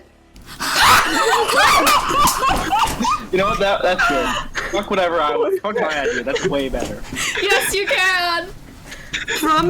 Is there like a save involved with this? Yeah, it's a whiz Wait, command specifically might have a thing about harming yourself. I can't remember. Oh, it does actually. That's probably one word. Damn. Yeah, I can't. You could also just say fire. Yeah, that's what I was gonna fire, say. Fire. Because it, like, in any direction, just fire. That would just make it. That could just make them shoot us, if depending on how. Yeah, I don't think it's a good idea. I can't how maliciously compliant you can be with command.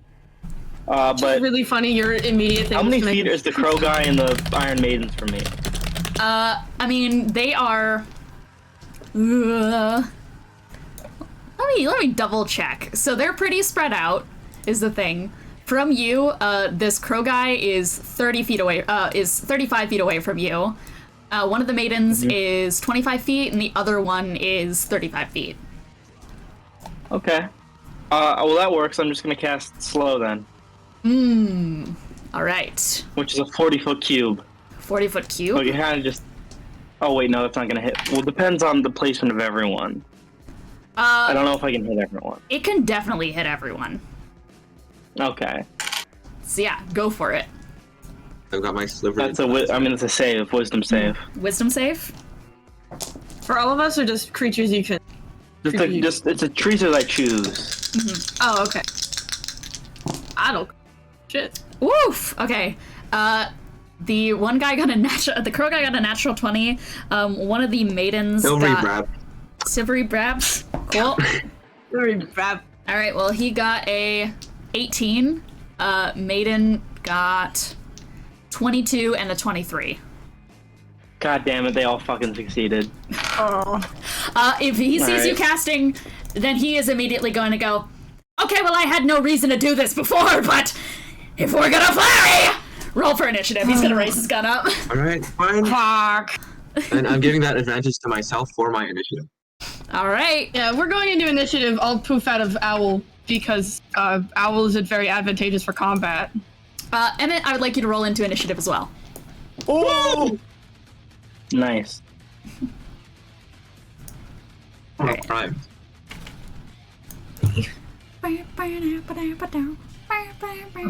I'll pull up. So true. Alright. And here we are.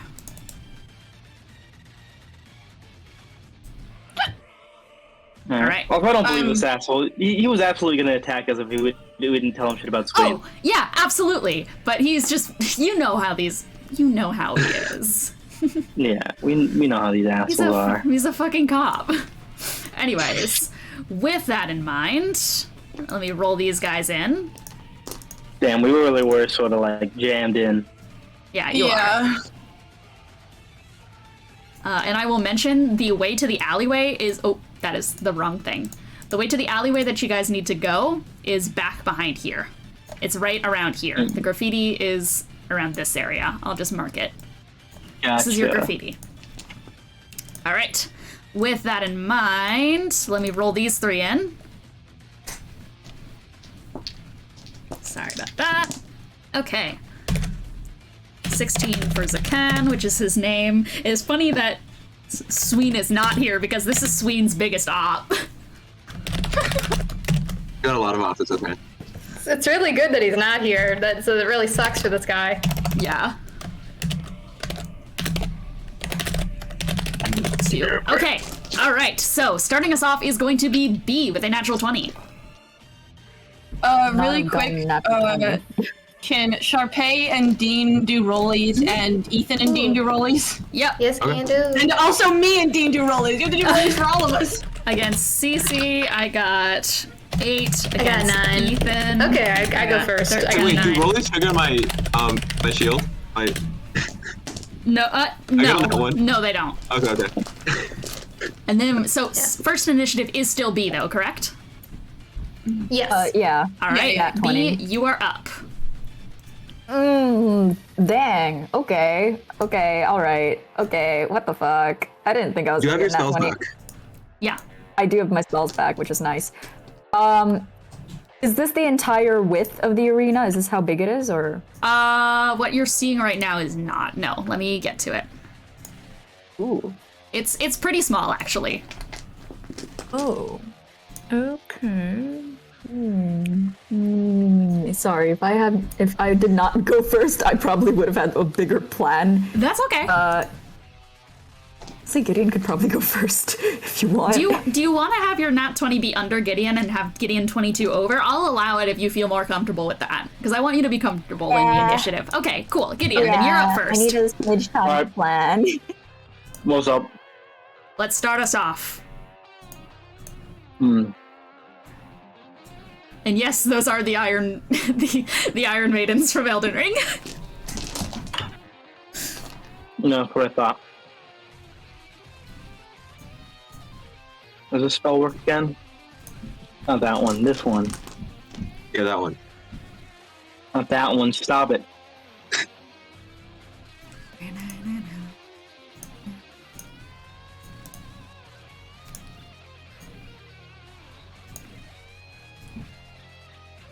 Also, someone go tell Jello that the stupid crow is back. Someone go tell Jello and Ro. I will do that. Well, I'm gonna cast, fuck it, I'm gonna cast Tasha's Mind Whip on the stupid crow. Alright, go for it. What do I have to roll? An intelligence save. Intelligence saving throw. Intelligence saving throw is going to be a 6. Cool, so that's gonna be 3d6 damage. He can't take reactions. On his next turn, he gets a move, action, or bonus action. Yeah, Right, so he takes... you send forth this lash of energy, and it just, like, swipes him across the face, and he kind of steps backwards, stumbles against kind of one of these, like, little bits of scrap metal in the distance, and he goes, gosh, what is with all these fucking people recently? And he takes 8 psychic damage. Hey, hasn't anyone taught you to respect the Hell Riders down here? And he takes 8 psychic damage. No. Cool. Who respects you? Alright, is that your turn, Gideon? Or do you want to start moving? I think I do want to start moving. Cool. Just start moving me, just forward. Making my way towards the alley. 5, 10, 15, 20, 25, like 30? Actually,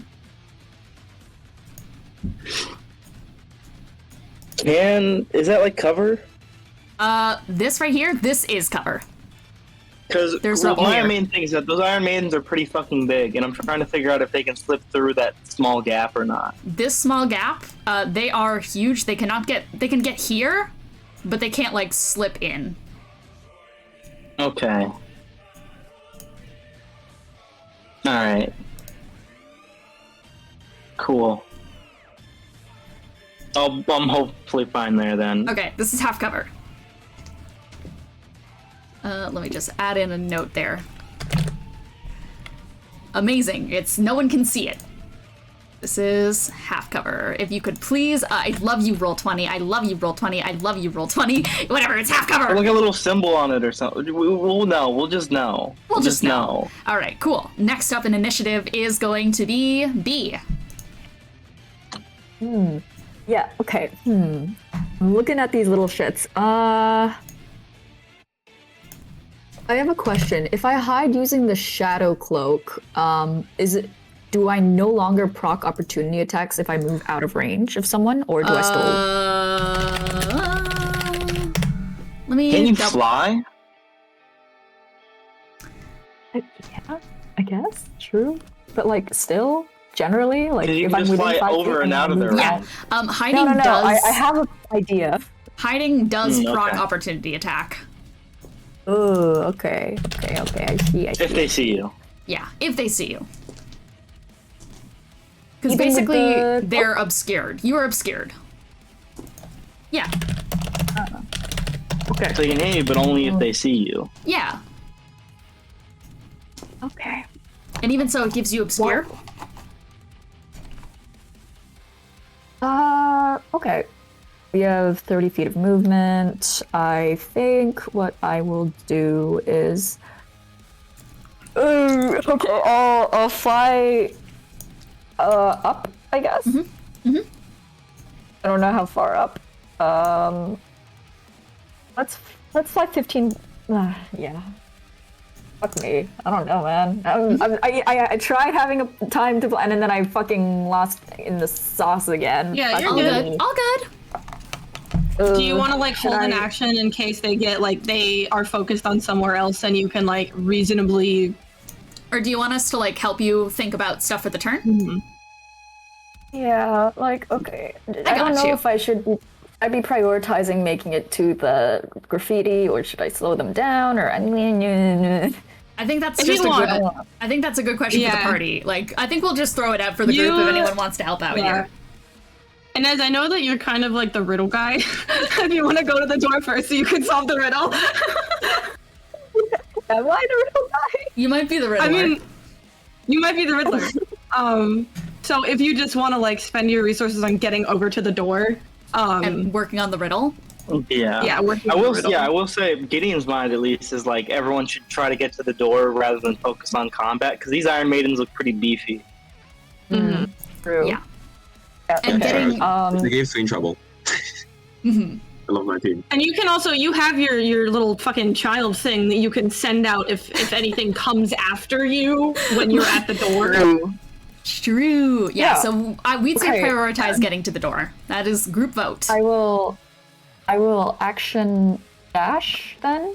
All right. I will get you to action I dash. think that's like 60 feet of movement. I'd like to fly 30 feet up, and then like Okay. 30 feet towards the 30 zone. feet up and 5, 10, And for 15, my bonus 20, action, 30. I will magic stone, and I'll give the rocks to my little child so that my child Yes! can throw it. Yes! Chuck the rock. Yes, the doorman strategy! Yes! The rocks. Yeah, I'll put the I've rocks taught at the crow you guy. just, well. Like, fuck the crow guy. Yeah, all right. So since your little homunculus guy has an action after your turn, do you want him to use his action to start chucking rocks? Yeah. So your Okay, bee wait, fuck. goes, "Ah," and is going to start hurling magic stones, which are kind of like blobs of honey that have been solidified, kind of like ice cubes, like pelting down from the sky like hail. And so this shitty little child, I think you're just like holding him like someone would hold a dog, and it's just like it's pea shootering these little solidified balls of honey towards the Zakan. Yeah, okay, so I got... Let me just count the rolls. Magic stone, is it one magic stone or is it all three? It is once? one at a time. One at a time. Because you can make Unless 3 this stones thing has like and it's one at a multi-attack.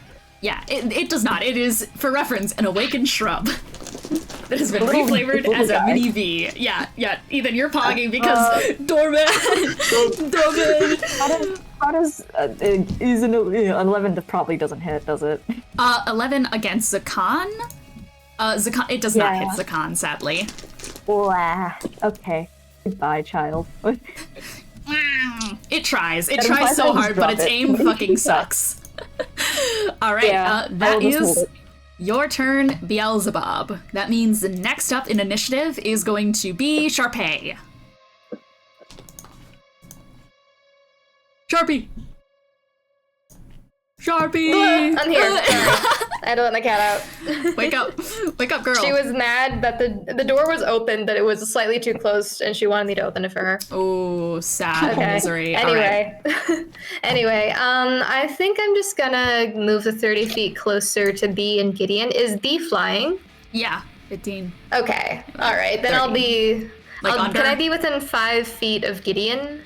Let me see from your starting position. It might be tough. 5, 10, 15, 20, 25. Oh, no, not at all. You can go like yeah, here it's fine. or here. Yeah, I'll just be between B and Gideon. I'll just do that. You benefit from the half cover for reference. Oh, slay. Yeah. Okay, Yeah. nice.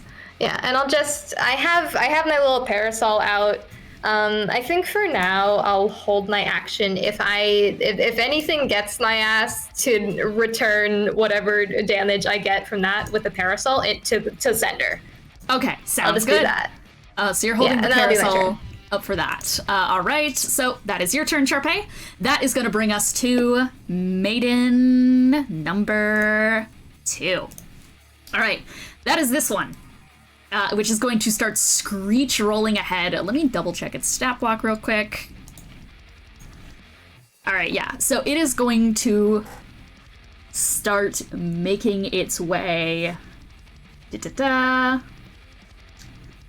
going to start rolling up towards the 2 who are still left at the door. So that was 5, 10, 15, 20. And it is going to... It is going to target... It's going to target Boo here. So it is going to reach forward towards you. It's like rolling on these kind of like fucked up wheels that have spikes kind of digging into the ground. And as it starts to screech forward, its interior is going to... It tears itself open, to which you see an interior that is entirely fleshy. It is then you start to realize that these maidens are made out of fiends. The interior is entirely plated in armor. It is fiend flesh still living, melted against the side of it that controls it as it begins to open up towards you and is going to try and engulf you. So I am going to have you make a dexterity saving throw, Boo. Hey, that's not nice. I have a -2. That is a 14. That is a 14. That is going to be a fail, as you are restrained. I feel so... Ethan is never allowed... Oh no! You are restrained, and you are now inside of the maiden. And that is going to be its turn. All right, well, that is that. And that is going to bring us next to Zakan. Zakan is just, like, looking around like, well, fuck. It's just like, oh, you know, Cod actually put up quite the fight, and I'm still having a feeling, I have a little inkling of a suspicion that you guys are working together, considering you're equally as much of an asshole as that little fishy fuck. And Zakan is going to... He flips out 2 pistols and is going to start trying to round the corner. So that is 5... And now he can't shoot because he moved. Oh, yeah. Damn. Yeah. I'm not even going to change his action there. He just wants to stay. He wants to be there, so that's a good spot for him. So he's going to move there, and that is going to bring us to Boo. And restraint is just my movement speed is 0, right? Your movement speed is 0, yes. Okay, awesome. Then there's nothing stopping my spirit guardian. Can you roll again to get out? You can. You can. But that takes an action, right? It does take an action. I'm not doing that. Okay. Okay. I'm making Yay. another dex check with my -2. Okay, I think spirit guardians are 30 feet. 30 So feet. can every enemy within 30 feet of me, I think that's just the Cod and the one Iron Maiden, just make a wisdom saving. Oh, 15 feet. 15 feet. 15 feet? Yeah. It is just the Iron That's fine. Maiden. Yeah. All Gotta right. make a whiz save. Whiz save? Cool. That is going to be a 18. Let me just check. Yeah, that should. Okay, you're gonna take half damage. Half damage, cool. I got blasted by cool guitars. Alright, what damage was that, sorry? Or are you still counting that? Would be 7 damage after having 7 radiant. Okay, yeah, 7 radiant. Yeah, it looks... I mean, you're on the interior of this as you find yourself inside, and you see a bunch of, like, spines and little, like, appendages starting to click open and head right towards you. Is that the end of your turn? Yeah, I think so. You are going to take 15 points of force damage as different kind of little springing bits of entities and kind of like this swirling fiendish force is going to start rending and kind of picking through your body. It starts to drill holes inside of you from a small distance as it's just... Got it? Okay. Alright, that is the end of your turn. You're inside the maiden. Cece makes a good point. You're literally an eel. Wiggle out of it. Boo, that is your turn. And with someone now devoured by the maiden, you have been watching this from afar this entire time. And you finally, for the first time, see those faces you've been seeing in your dreams. Emmet, you're up. What are you doing? Where am I? I want to throw something. You are... No one look at the name of this token. No one look. Everyone close your eyes. Everyone close your eyes. Everyone close your eyes. You are up on the rooftops like fucking Batman. Yeah! Go! My Dretch Bomb. Woo! As from the rooftop, you guys hear like a small pin, just like from the exterior or something, as there's a small hurling of something out from afar, and where are you throwing your bomb? Okay, measure me 30 feet from me towards the evil-looking bird thing. From the evil-looking bird thing? I mean, you're definitely there. Perfect. And it takes up a 10-foot radius, the gas that comes out of it. Can you... Yeah, so do you want to, like, throw it over here so like it only is going to splash out? Side. Yeah, because I don't want to fuck with these people. I know I'm coming after y'all. So you guys all see a very deliberate, like, a uncorking of something as it's being thrown through the air. There's like a kind of like puff of this dark red smoke that kind of trails off of it as it's very deliberately thrown to hit only Zakan. So what does Zakan have to roll? Let me check here. I got that shit pulled up. 1 minute. Can you give me a Constitution saving throw? Not one. Okay, you fail. You're poisoned. I am poisoned, yeah. Do I take damage as well, or just poisoned? Hold on. I think I take poison. I think I take damage as well. It doesn't say. It just says you're poisoned. Oh, Dretch Bomb. Okay, yeah. So poisoned. Yeah, Dretch Bomb. Yes, you are poisoned. You got more lackeys around! He starts, like, whipping his head around, and... Emmet, would you like to describe your character? Atop the roof. Standing atop the roof with almost an eerie glow coming from his bare chest is a strong-looking tiefling man with bunches of curly hair. Before you is a very handsome man. No, so true, actually. Because your art that you made for him is so slay! Yes! With a cape kind of billowing out in the wind off to the distance, and this, like, very sharp shoulder pads jutting out to both sides, a bunch of these blood orange crystals, and a long, unfurling tail, as well as arms and feet that taper off into this very bloodish kind of red that is exactly akin to the blood moon that shines over Ethos in the night sky. Golden eyes stare down at you all. Tail flicks.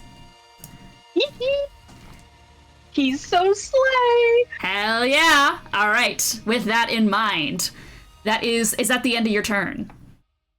I'm also going to shout, mind the gas! Mind the gas! Alright, I forgot to add Melania! What am I doing? Where is she? She's here. Alright. Alright, so with that in mind, that is going to bring us to next in initiative. Just put Melania at the end. I forgot. Okay. Yeah, or I'll roll her in. That feels unfair. 14. So she goes right now, Oh, actually. yeah, she goes now. She goes right now, actually. Melania is going to go, are you an ally? Please say you're an ally. You got it. Big Okay. thumbs up. Okay. I don't know who to trust in hell. And she is going to get on top of her broom, as always, is going to just like chirp out Ahaisen as it she floats up into the sky. She is going to also pretty much do the same thing as B and is going to take the 60 foot of her movement to go 30 feet in the air and then 30 feet into the sky. So Melania, you are also 30 feet, and she's just joining the squad.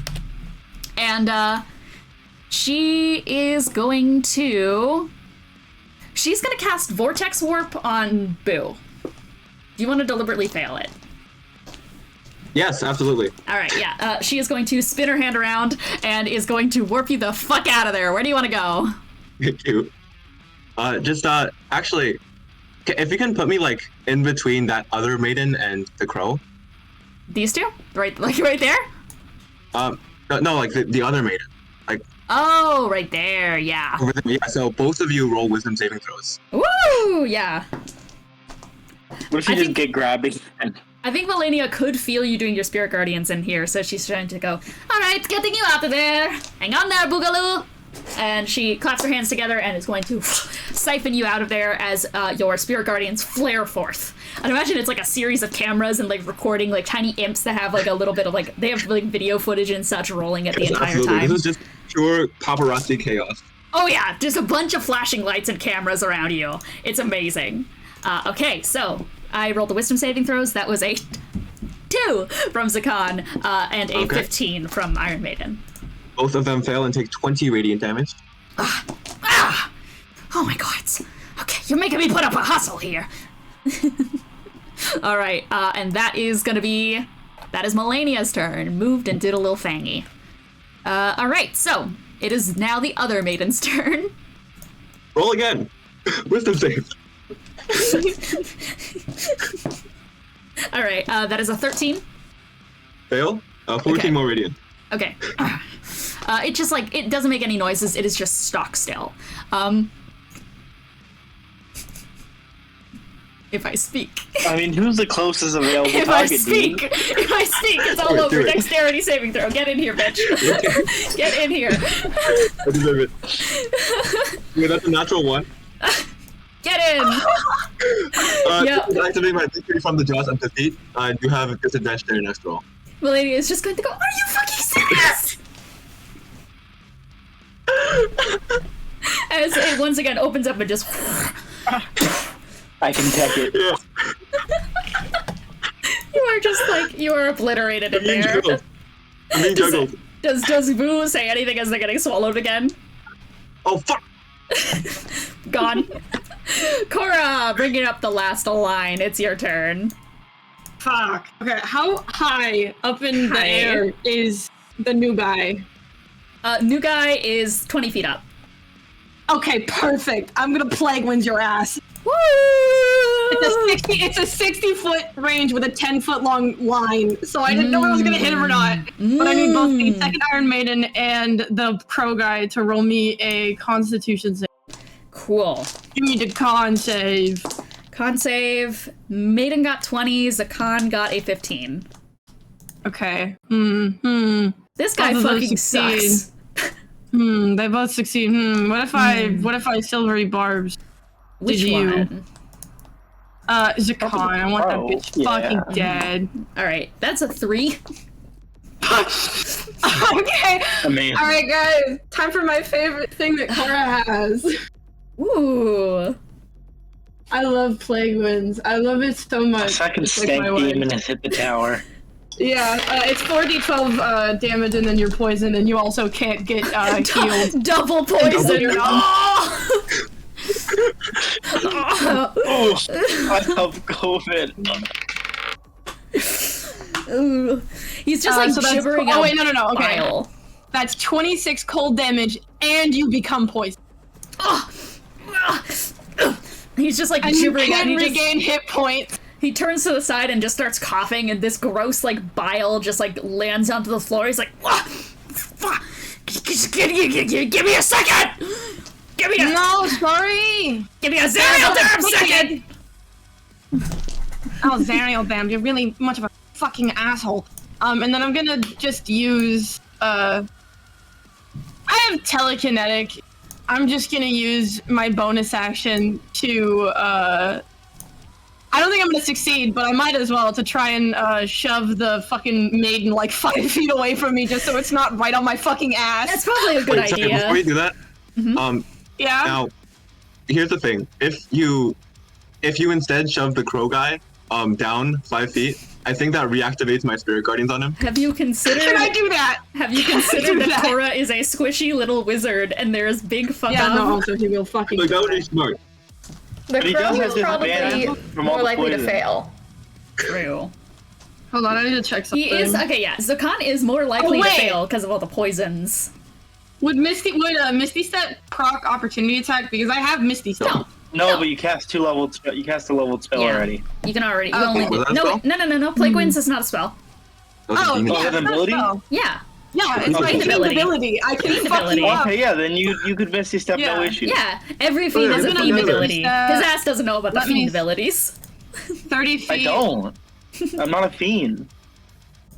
I'll just teleport fucking 30 feet into the air Yeah. because good I have idea. my fly. Wait, yeah, 30 feet into the air, and then I can fly 30 feet.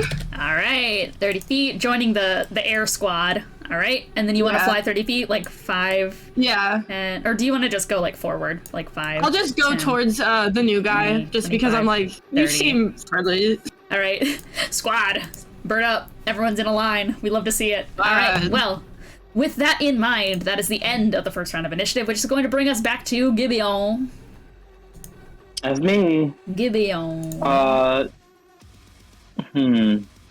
Lacking any sort of fly speed, I think I'm gonna. Or wait, let me, because I got thingies. I got thingies that might be able to help here.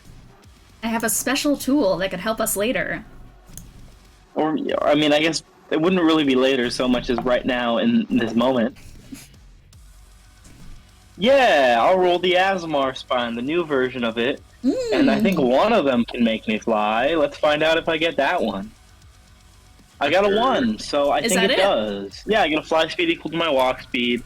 Deal extra fire damage to one target when you deal damage with an attack or spell. Extra damage is proficiency. Fly speed does not provoke opportunity attacks. Whenever I move within 5 feet of a creature, it takes 2d6 fire damage. It's so funny that So, yeah. everyone keeps their magic items at the same scaling as level 19. Yeah, can I, I'm actually gonna, yeah, I'm gonna activate that. I'm gonna fly by the crow guy, just Okay. to set him on fire. 5, 10, like just here, or Oh, that's do you have to enough. go? Okay, Yeah. yep, And I'll go, starts going towards the door, just straight towards Okay. the door. yep. So 5. Okay, so that was 5, 10, 15, 20, 25, 30, 30. I can but go, I just- can fly, remember I can go over the buildings. Oh, you're so right. You're so right. You're so right. Okay, so that was, so you were here. So it's 5, 10, 15, 20, 25, 30. All right. You are Yeah. heading Well, towards for one, the he new takes- figure. He takes 7 fire damage. No, he doesn't. Oh, he doesn't? He's immune to fire damage? He's resistant to it. Okay, so he still takes, half the 3. Yeah. Wait, do we run down or up? We round up. Okay, so 4 fire damage. Because I'm nice. All right, 4 fire damage. Cool. Ugh. Oh. And actually give me an int save. I'm gonna cast Mind Sliver. Okay. And save. That is a 18. 18, that passes. So I don't even think, yeah, nothing happens. Alright, cool. So that's gonna be the end of my turn. Before that, though, I'm going to quickly add, as the wings burst right from your back, you feel an additional slight tug in your chest as they do. For just a moment. A couple deep red feathers start sprouting from where your hand was scratching earlier. Elo's feathers. So rather the dark kind of grayish brown ones. Hmm. Yeah. And that is going to be that. With that in mind, Beelzebub. I have an idea. Uh-huh. I don't know if it's a good idea, but I'm thinking like, well, I mean, spell slots are there so you can use them, and they recharge every short rest for Yes, me. exactly. Mm-hmm. Can I cast banishment on the thing that is eating Boo? The thing that is eating Boo. Yeah. Banishment. Will that take Boo? Yeah, it would work. With Yeah. Yeah, it would not take Boo with, I don't think. No, It just banishes the creature. Yeah, you can absolutely Yeah, cast this is banishment on it. cool. Let me find my banishment. Charisma page. save? Charisma. Yes, charisma save. Alright, 3! Oh, Christmas. Goodbye! Iron. Goodbye. Bye. Goodbye! Get your ass into the GM layer. You're going. Oh, You're welcome. That thing is. Ooh. It's native to hell, so that means it's only gone for as long as you're concentrating in Ines. yeah. Well, I'm just gonna concentrate. I'll just hold the concentration. It's fine. It's all good. Oh, there's banishment 1 minute or 10 minutes here. All right. Yeah. So you just like kind of like put your hands together and send out, and I'd imagine like it's like a honeycomb shaped summoning circle that just sinks the maiden down, and like Boo kind of like phases through it in a weird way. Like honeycombs open up and give enough room for it to disperse its mass around Boo as it gets sunken down into this pit. And for a second, there are these dark, coiling flames as you distantly hear Mephisto's laugh. Hi, honey. No words in return. Just laugh as it closes up. Oh my god. Oh, thank me. Thank you. Okay, that was so good. Do you want to move as well? Do you want to start flying?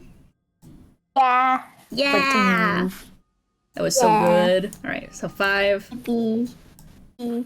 5, 10, 15, 20. Do you also just want to like be flying over shit? 25, 30? Yeah. All right, so you fly up. Bonus Okay. action. I don't know. I don't think anyone's gonna like throw shit at us, but might as Throw well a use rock bonus at 'em. action. Throw a rock at him. Throw a rock at him. I'll have my beach. I'll throw a rock at one of them. I'll Chuck have a a rocks rock. at him. Okay, how does a 19 hit? 19 does hits. that Yeah, throw rocks at him. Yeah. I hear how do you want to do this? This is gonna make my day. It would be hilarious. We need to give the child Just roll high. Roll high. 10 Ines. damage. 10? 10 bludgeoning. I genuinely didn't think that magic rock could do that much damage. D6 plus charisma. No. This can't be. Say it, Dean. Say it. Say Say it. the words. Too long. How do you want to do this? Oh, this is technically my child doing this. So I think what she does, right, is that she faces whoever's like she's facing the guy. She holds her child up, like like Simba in the Lion King movie, and just goes, "You're here now." I think he just spits whatever that rock is. Like I think he had it linger in his mouth. Can I add something? Yeah, go for it. It is a miniature version of like atomic breath. You guys know how in certain versions of Godzilla, Gojira just like the spikes raise up into place and they click and they have this small glow to them. It's that, but with tiny little bee spines that just all the time. It's just as the inside of their mouth just starts getting thick with like sap and honey until eventually they a spike of perfectly like solidified icing honey that goes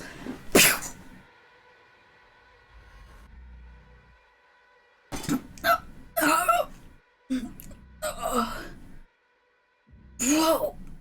Okay. You're all gonna pay for that. Cereal's gonna get ya.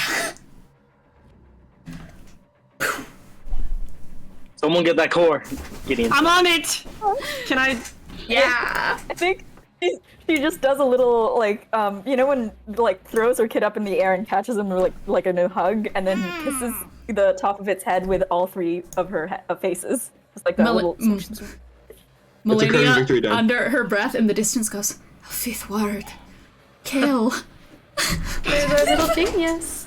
I take everything back. That child is so smart. Thank you. Can I give a suggestion for something that B could say here? Go for it. We should have never used him as a distraction. This is what you all get. We should have never used him as a distraction. This is what you all get. Yeah. We didn't use him as one. Oh, you know what I mean. All right, yeah. So, with that in mind, goodbye. Poofed into a fiend core. All right, so that is going to bring us to... Sorry, I saw a baby. I saw the shitty little baby in the chat. All right, B, that was your turn. Charpay. Hello. Hi. So what's the situation with the building this individual is on top of? How tall is it? Because I'd love to get elevated to get away from the other Iron Maiden. That's my thought process. Yeah. How high is it? 20 feet? 20 feet. Okay. Yeah. Can I jump 20 feet? No, I can't jump. No. Wait. You're not Lily. But I am a fighter. I don't so think I get you're proficiency. her. You do. I don't know if you're her. 10 plus 5 plus 3, rounded up. I guess that is a 20-foot vertical leap. I am her. I guess you're her. Damn. This But you roller just bugged. Yeah. I'm imagining she just does some stupid like Mario 64 wall jump shit to get up there. There's like straight up some boxes and shit over here, so I'd imagine that you're 5, 10, 15, 20, and then you bonus action or action jump. Yeah, bonus action. Yeah. So you kind of like get onto the like base of the ledge here after like bouncing up everything. You're like just bouncing off your heels, grab onto the side of it, and just fully like swirl yourself on top. Oh, I miss my boots. Hello. And Dakota. I mean, she just says hi to this individual. Yeah. Oh, hello. Hey. Nice to see you. Nice to meet you too. Which way even is the graffiti? She's looking at where is the graffiti? That's a genuine question. Is graffiti it over to the left of the screen? It's that little line that I established over here. Oh, gotcha. Yeah. Okay. Yeah, so I guess she'll probably just walk. I think she has like 10 feet of movement left. She's just walking over to the other side of the building, and she's like trying to squint at the graffiti from up here. All right. You cannot see it from all the way back here. Yeah, no, I figure not. Yeah. But yeah, I suppose I have an action. I'll just hold an action again. If I take any damage with a parasol, I'll send it back. You can dash. I already bonus. We're all hanging out here. It's fine. Alright. It's fine. Plus, we have the artillery nuke B, if we need it. True. Maiden 2. Maiden 2 is banished into the void. Gone forever. Zakan is dead. Boo. You are muted. Oh, hi. Yeah. Okay, 5, 10, 15, 20. Yeah, could I just walk within 15 feet of the maiden? Mm-hmm. Of this one? Back here? Yeah. Mm-hmm. I'm out for violence now. I've been wrong too many times. You know what you've done here, don't you? Are you aware of what you've done here? That's a 16. Yeah, that's a fail. Mm-hmm. Big. Oh, that's a high roll. Say +5. Oh, that's gore.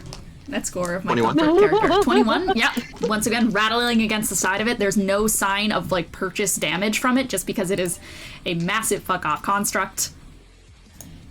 And, where's the Fiend Core? The Fiend Core is, like, right here. My Fiend Core, right bitch. Here. Yeah. Yeah, would it take, like, an action to throw it to Gideon? Yeah. Yeah. Okay.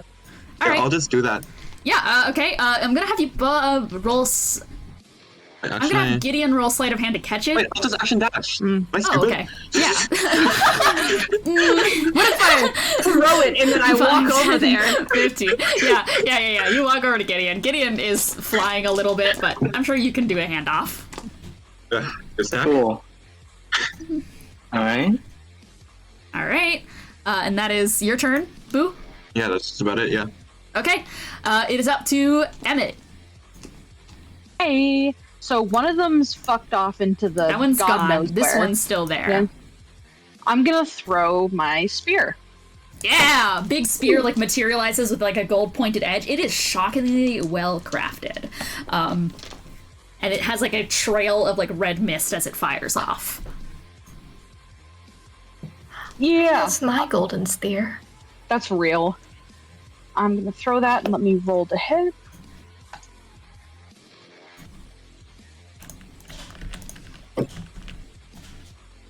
Where's my sheet? There. That's a good question. That's the question we're all asking. The question we're all asking. Where's your 15. Mm-hmm. That certainly hits. Woohoo! Alright. That does... Let me roll my damage. Mm-hmm.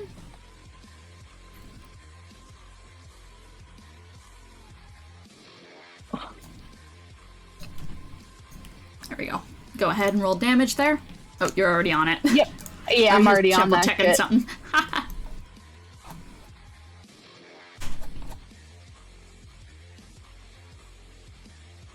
Alright, so you get necrotic damage too. I do a little dance.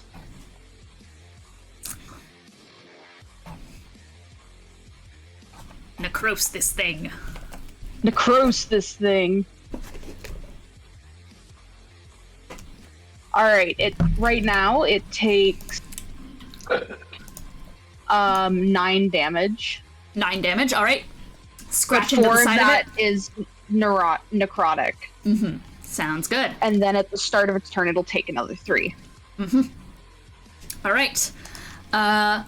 With that in mind, I think you guys are going to notice it. None of you guys are within direct range at this point of being able to be grappled. As such, without anyone commanding this kind of automech machine, it's frozen in place. We are out of initiative. Cool. Alright. Is it Well, not that moving? worked! No, it's not moving. Alright. The paparazzi around me sort of like kind of dies down as I release my concentration. Alright, let's make I'm our going way to to go the get door my before anyone spear. else comes. Yeah. I got your spear, you fucking whatever you are. That riddle? Oh, thank you, my spear. Well, maybe it's just like at this figure. Oh, How yes, are you? sorry. Hi. Nice to meet you. Nice to meet you too. My name's Dakota, and I've been looking for you. Really? That is not a good thing to hear. We have a lot of people looking for us right now. I have a claim staked on this. You can't just jump in and take mine. Alright? Hold on, I'm not looking for you in a bad way. No, if I was looking for you in a bad way, I wouldn't have helped you. That does track. Well, that's good. I think you guys might need a hand. So, well, that end. I think I know some things that are... How do I begin explaining this? He big, but he needs a minute to think. You just He's see pondering. the one brain cell.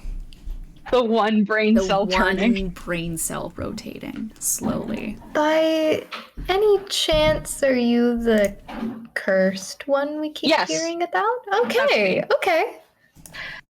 The cursed Great. one. But that was shockingly easy. That's lucky. Alright. Oh, shit.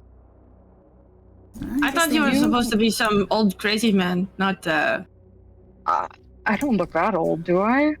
No, that's my point. Yes. I'm not old. I'm young. Looking just like a youth. Well, my name is Charpay, and it's very nice to meet you. It's nice to meet you too.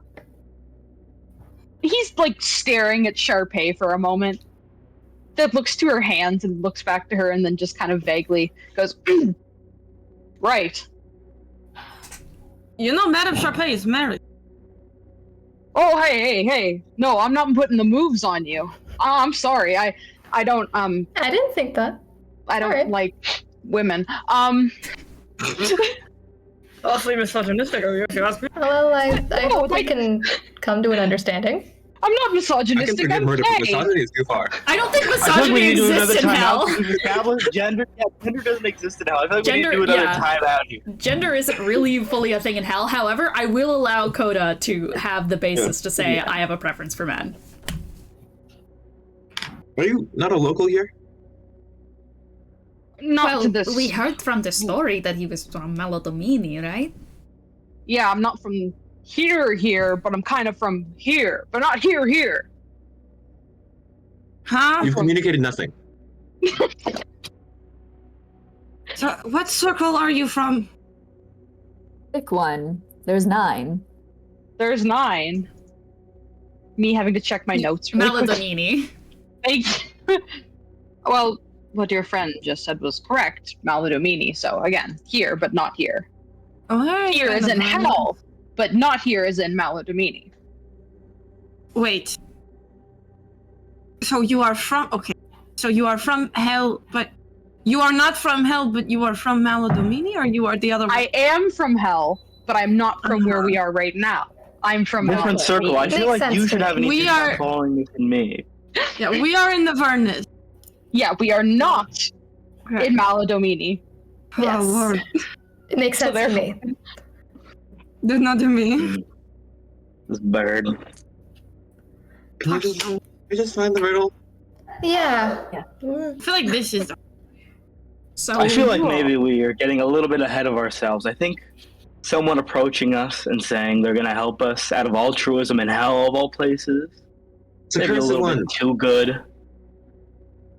Just of a because he's deal. the cursed one doesn't mean he's like... Well, we're rumored to be like the automatically a only good altruist in person. hell. Yeah, only altruist in hell. Hell is your defining word here? That is your only... What, Mr. Dakota? Mr. Dakota. Yes. You... Dakota Vaughn. Sorry, if I don't... Dakota Vaughn. So he you... offers a hand and then doesn't, because it's... He offers the hand and then he takes it away. And he's like, oh, sorry. I have sweaty hands. Please continue. Melania, who can read minds, just goes, no, you don't. But she's not gonna push it. Okay. Okay, so you are... So you know who we are. Yes. Like me, Gideon, Charpay, you know who we are and knew who we were prior to this meeting. Yes, I keep, I mean this in the least creepy way it is going to come off. I have seen you all before. You are a seer, like me. Well, different strokes of it. Right? This is when it's dreams. I'm not really sure what your thing is, but judging by the fact that you debunked my hands, you are a lot better at this than me. I read minds. And I don't even know what that is. Okay, People yeah, tend I to do wear not do that. People tend to wear their thoughts on their head. Proverbial sleeves. Not that I have sleeves. Yeah. Okay.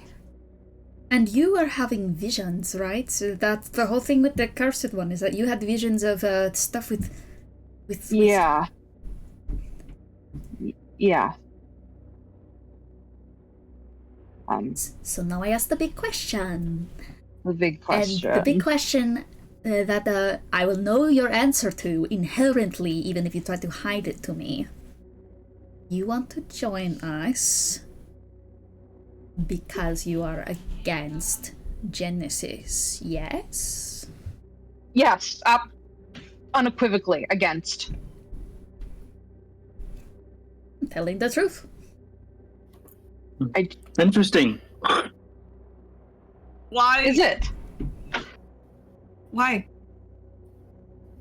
Oh, the idea of everything changing for the betterment of few people kind of irks me. Don't really like his platform. Yeah, Reasonable. you are not like any other fiend I have ever in my damn life. Well, this sounds silly, but I find a little bit of compassion gets me a lot farther than what a lot of people approach with here. So In true. hell? In hell. Aren't you excommunicated from almost everyone? Yes. It's a weird place to live. I Particularly. think I haven't you should talked keep to your people compassion. in weeks. This is great. I Millennial haven't had leads this to much Gideon and interaction. goes, "It's been more than weeks." What the hell? This is great, guys. This is awesome. So, if you have seen visions of us, have you seen visions of the others? You know, of our whole shebang? I have had visions of you. He points to Charpay. You. He points to Gideon. And you. Points to Melina. Okay. Have you had any about another elf, purple hair? There's the Azimar man, purple skin. We have a lot of purple in the people that we're missing. Giant creature with like a beak kind of ordeal. Have you had any visions about that? Just checking with you, Dean. Besides the ones we talked about, did he have? Yes. Okay. I will DM you again to clarify something. Thank you. Yes, just so I'm 100%. Dakota has a thinking face on, kind of stroking his chin. The rest of you, the bird, the beak, and then... Huh? Yeah, there's these... they're like statues. Uh-huh. They're really shiny. Oh. Can you keep describing those other people? Because I'm thinking these sound very familiar. You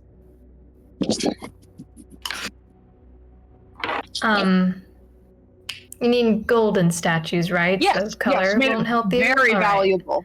Right. Probably. I've not kept up with the rate of gold. You're good.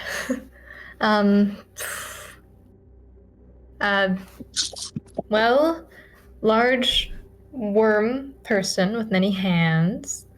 That's the best way to describe her. I think you'd know if you saw her. Yes, actually. Yeah. I know that. No, yeah. With the kind of the topmost being, it's like a beak, and then there's eyes on the. Yeah. Okay. Right. Yeah. Absolutely. Do you know where they are, or just that they're petrified? I've only really seen these flashes. It's not really. Am I able to discern any details from these, or is it really just a flash? They're not descriptive enough to discern where. It's just a flash that you know, like they're in gestures. Okay, yeah. I can't pinpoint. There's just. It's too quickly of an image. Right. Is it in Fair enough. hell? Yes. It is, right? I'm fucking. Yeah. Yes, very much so. Yes. Maybe crime's got its That nose. is very good to know. That is good news. They are definitely here. Maybe they're not happy about it, but I am. I'm assuming that is the rest of your group then. That would be them. Right. Wait, have you seen individual larger blue tusks? Anything similar to that? Have I?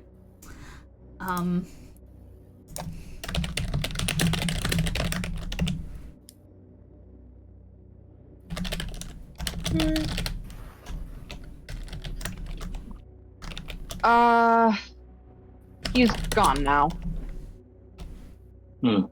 Right. Okay. In spirit. Yes. Okay.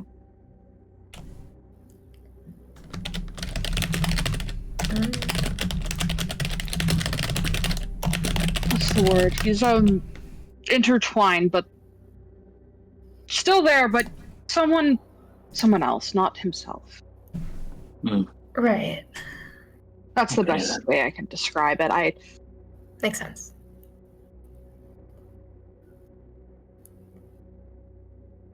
You said you were looking for graffiti around here. Yeah. Looking for the red market if you're interested in joining us. Sure. Yeah.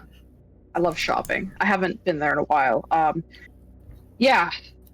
I've never Actually, been there. I don't know anything about it. Now, what are we gonna do about your excommunicated thing? Red market is open to everyone. Okay. Anyone who can get in, who has the wits to get in. I should be all right. It's not one of the places they traditionally kick you out of. All right, then. You know, people bringing money and all that. They don't usually like to turn people away. Right. I'm sure later we can put a disguise on you or something if I think that's necessary. In the distance, you guys hear from 833. Fuck. Melania, does he have something to say? Oh, he found it. Points towards this mural that he is just like He's a in front genius. of. There's a little genius I here. think But he is still thinking about kill. Listen, Worrying. he's a fiend homunculus child. He's going to think about killing. Okay. It's very healthy at his age. All right. So with Doesn't aid.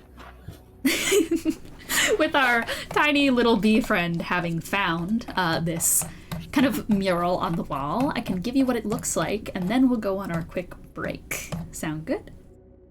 Yeah. So as you guys approach the wall, it kind of starts off as a couple of very hard to read and hard to discern markings. Just kind of hash marks that look like a couple of stripes, but as you start to look at them from these different angles, they become more legible. Until eventually, you're looking at a great portrait of what seems to be a tiger? A white tiger with strangely patterned stripes. No. Code. It's writing. In Infernal, it reads the following. For the red market to open to thee, weigh the scales to the same degree. And then there are a series of numbers. So, we're gonna go on our quick break. I'll let you guys ponder that in the meantime. We'll be right back.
And we're back, where we last left off.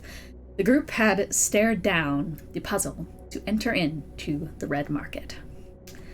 With all the stripes leaving them with a series of numbers, that being 1, 2, 3, 4, 5, 7, 8, 9, they had to make sure that they split them so that they had an equal number. They had time during the break to mull this over, and who would like to say what happens here? Yeah, so basically what happens is that Boo tries to approach these numbers, picks up the 8, trips over, accidentally flips over the 9, it lands over there, and drops the 8, leaving it at 1, 2, 3, 4, 8, and 5, 6, 7. So that's 6 being a flipped 9, for both sides to be 18. And then Boo just eats shit and falls on the ground. You look at what? And you guys all watch as the tiger stripes click inward, and you hear this kind of tinned voice that goes, "Congratulations, traveler." Oh, what the fuck?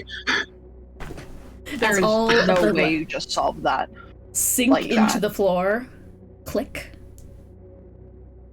and that mural of a tiger stands up, spins around, and opens a red portal.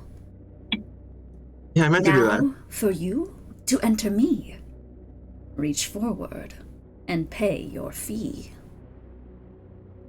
A hand reaches out from the portal with a Like a little inscribement. counter that tells us? Yeah, an inscribment on the top that says 10. You've been discounted Well, we did because get you work 12 with from- Maggie. Yeah, so we each got 12 from Maggie, so... It's got plus 12. Alright. Sorry, Dakota, do you have any money on you? Dean, am I poor as shit? Yes.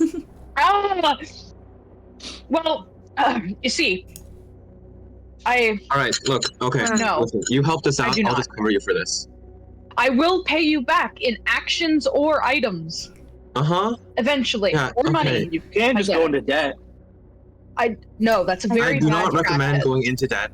It's a very I'll bad just, I'll practice. pay for Dakota, it's fine. Thank you. Alright. And you guys are all gonna put your 10 soul coins on the hand. Yeah. Second that you guys do, the kind of like glossy, opaque red portal turns glassy as you see the interior of a bustling marketplace.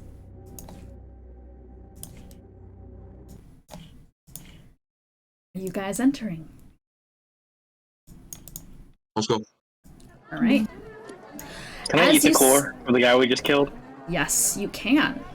Would you like As that you are blessing? stepping inside, you are going to flip around the core in your hand. It is a tiny little, like, it almost looks like a taxidermy raven that has a skull in place of an actual head. It's very much greasy and covered like in this slick oil, with its head like partially cracked to the side and a bullet inside of its mouth. And I'm assuming you're just like rearing back and swallowing it down. I'm going to have to make you roll a contested charisma check against Zakan. Cool, I'm bad at those. Zakan is as well. I have like an enhanced ability if you want. That'd be nice, actually, yeah. You want to ask for it? Okay, yeah, sure. I'll use an enhanced ability on Gideon.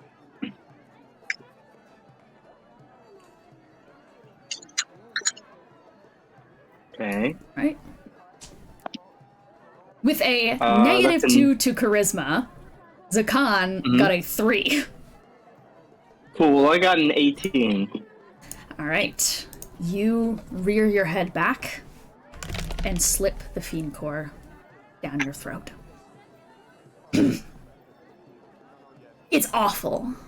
It tastes like thick tar sliding down your throat. There's nothing redeemable about it that I can say. There's no, like, food I can compare it to because it is wholly the taste of something inedible sliding down your mouth right now. It is irony, it is tangy, it is sulfuric, it is, like, just consuming all... It's like consuming a gas that you smell, and it tastes... And it's just, like, smells fucking acrid and battery acid. It is just... You should not be consuming this. You hear a brief skittering in your mind, this clawing sensation as it's sliding down your throat. Just no. Which takes itself in a bursting inferno. It's a normal feeling at first, but as you start to take your next few steps, you feel a slight twang inside your body. I'm gonna have you roll a Constitution saving throw. On.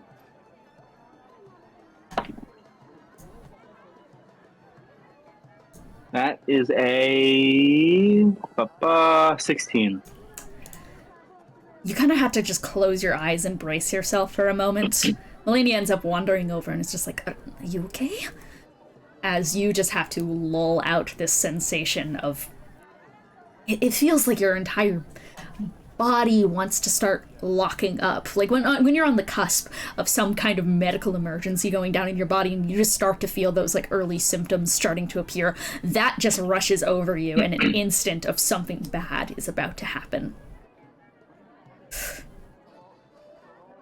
Only for it to pass slowly.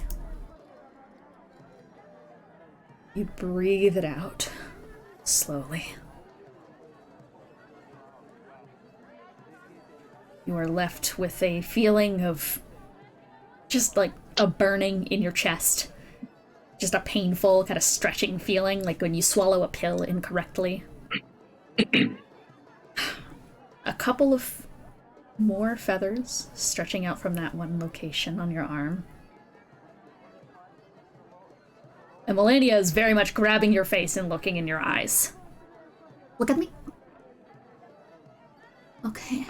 That was unpleasant. No, it was fascinating.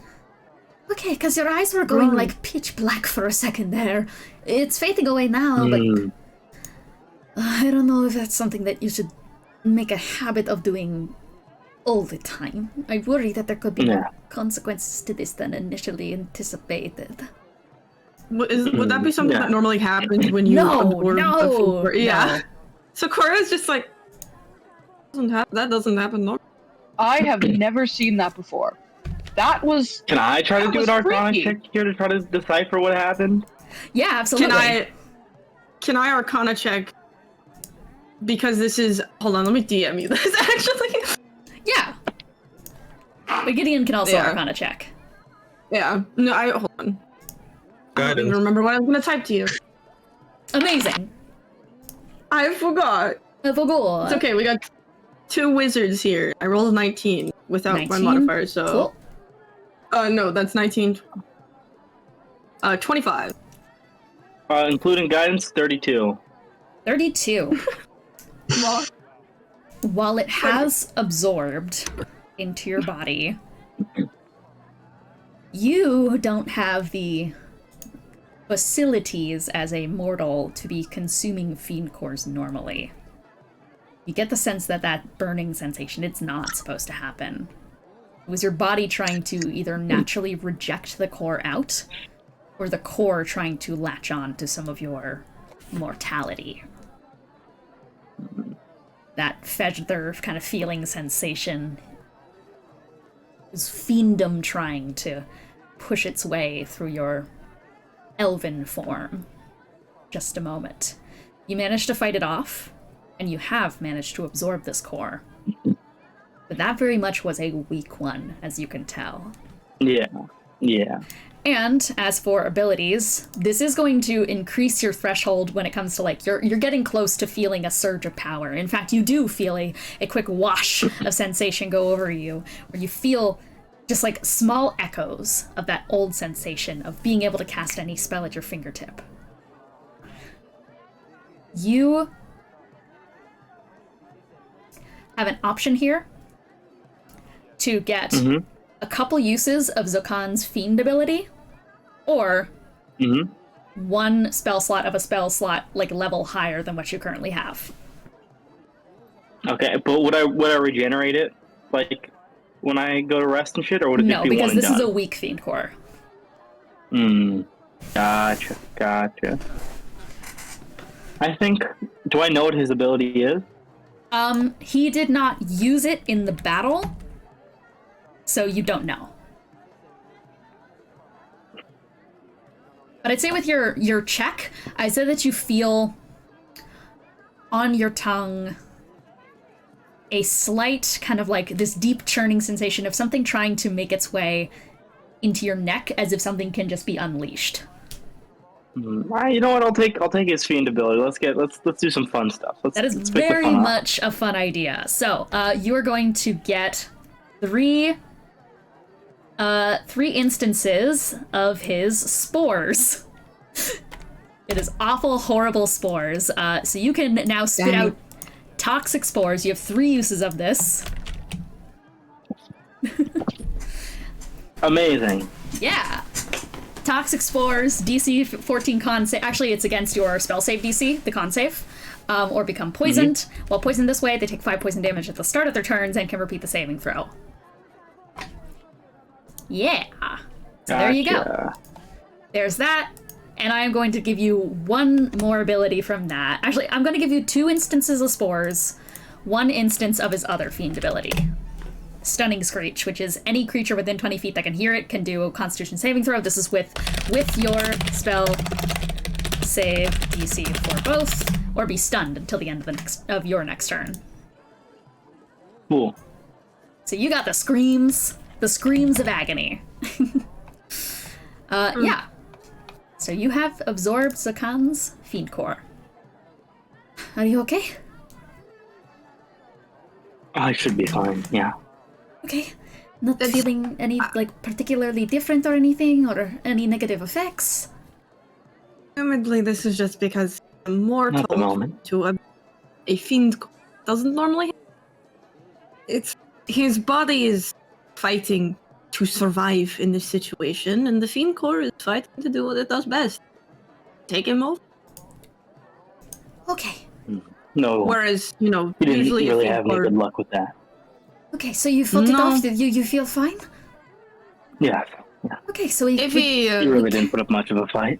So we can consume them just with Good potential litmus risk. for the things to come. Yeah. Do you know if there are any other mortals here that you care less about? I want to see what happens when you fail a fiend core absorption to a We mortal. should maybe get to that if, a very evil mortal comes up. As for Mortos here, I think we are all, an ally together. And if I had to guess, I'd say what happens is eventually we end up like Maggie. She's a fiend, but she clearly wasn't before. Though if I were to guess, I would say that she would have at least kept her mental fortitude, but her body might have changed. Yes. Or, worst case scenario, you become a corrupted. So try not to make a habit of it. Okay. Yes, if you eat another one, just make sure somebody's around you to offer somebody. But you feel more powerful again? Any vestiges of the old stuff? Nothing specific yet, but I did certainly feel some boost to my power. Well, that's, I'd say relatively a good thing that we've learned. Yes, I think it is all in net positive. I think the only risk is, eating a fiend core just might be a higher threat than normal. But if you get past that threshold, then I think you're fine. How did it taste? Unpleasant. Oh, okay. We can get seasoning for you. As you guys step inside, the first thing you hear is steam engines churning. The low billowing sound of a creature thousands of times your size, huffing and grumbling and heaving with every step. Built off of this hot kind of black steel and layered with long sailcloths made from stitched together leathers of fiends painted mockingly in billboard advertisements inked in glowing neon paints. It is a unbelievably cluttered marketplace. It stands, it has these inlaid huts as far as the eye can see, And things are even closer and tightly packed together than Avernus's main city. But unlike the city's oppressive, brutalist grays and blacks, there's far too much neon light here. Drapery and tassels and small glass cages where Fiend Core's light pathways still beating. Skull lanterns with internal glowing flames hiss out announcements of deals and trade offers as horns bump against the dangling arrays of charms hung above the tent tops. You are on top of a massive, moving vehicle the size of a small town. You can just barely see out in the wastes through all the clutter around you, and yet, despite the clear corrosion that is currently pouring outside the wastes, it is always corroding in the wastes, you see all of it rolling off, a kind of warded snow globe dome around this great, aching beast machine. The thing walks with rickety legs and wheels made from scrapped machinery, and long-limbed fiends climb like spiders through small little, trypophobia-inducing holes into the guts and wires of the marketplace machine to make on-the-fly repairs. A giant walking bazaar. The Red Market. Welcome.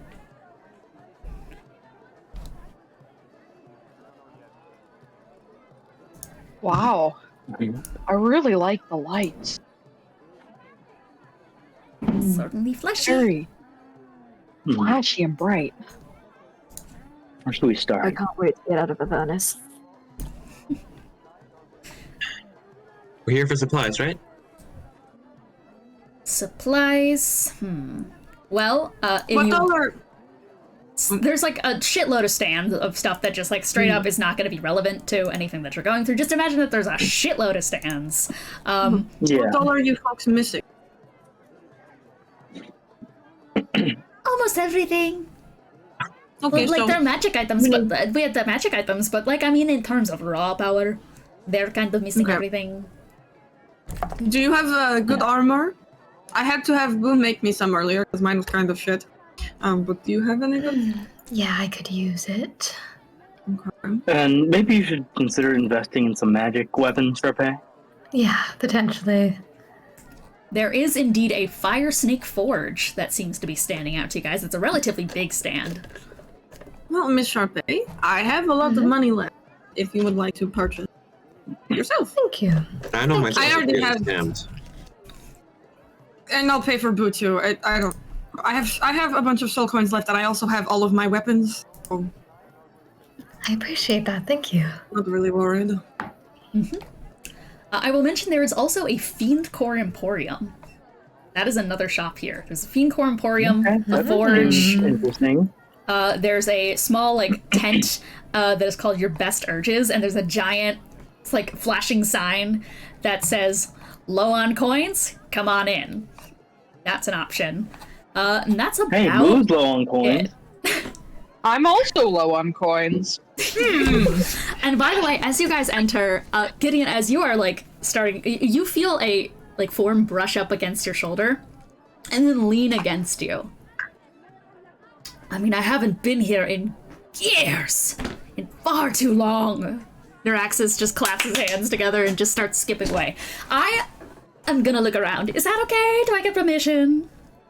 Who the fuck is this? You know this person? Where did he come from? Was he hiding? Hell, Let's go evidently. look. Okay. Proud, I think. Oh, by the way, just a little tip. If this is your first time here, you're gonna want to go to the big bar. That is if you want to get the good stuff. Talk to my friend there. I'll be there a bit later. See you! I could use some bottles of alcohol. I think I'll head there in a bit. You're just gonna immediately trust that random person? Who was that? No, I know I them. don't trust him. I know them. But I do need alcohol. How do you know a random fiend? You said you're from the Don't material worry, plane. I'm his! Regular. Oh, okay, I understand. I don't know. I thought you went and went. Oh, my good friend Dakota, sometimes when people are lonely on the material plane, they say I that don't they care summon... enough to correct any of you. I'm going to the Fiend Emporium now. Let's go to the bar, I guess. Alright. Fiend Core Emporium. As you just walk away from everyone right now, just fuck, I can't even fucking deal with this. There. Yeah, alright, so B and Gideon, you guys are going to the Fiend Core Emporium? Yeah. Sure, why not? You guys walk inside where there is a massive construct made of this kind of black steel, and on the inside there's this great furnace that is turning away. Currently it is burning up a fiend core inside of it, this kind of massive, almost cadaver collector-esque homunculus creature. As I mean, you've seen homunculi at this point, they very much exist. Mickey was one, we have 833. This is another fiend homunculus, as it is just standing quietly, ponderingly at the desk. Did you bring some, or do you want some? Want some. Yes. Very quietly reaches under the desk and is going to pull out, they have 5 potential cores. This very, very much, it's a slow-moving process, and I can just like give you guys a little list of what they have. They have a Durgaloth core, Oinoloth core, Ferostu core, Barb Devil core, and a Merilith core. And I will send you guys, like, the whole fucking ordeal. The problem is that these are, like, very small images on the actual thing, so I can, like, get better screenshots in a second. Yeah. These are all pretty damn... Emporium is such a good pun. Can I steal that and say this place is called the Emporium? Emporium? I mean, this one only needs one word. The last one. What? Ooh. Ew.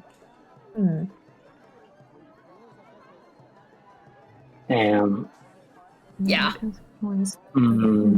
I can like get better images of the other like core ones too that are very tiny if you want. DC 25 charisma though. Yeah, I can't see the. Ooh, that reactive looks so nice, but DC 25. It's a Merilith.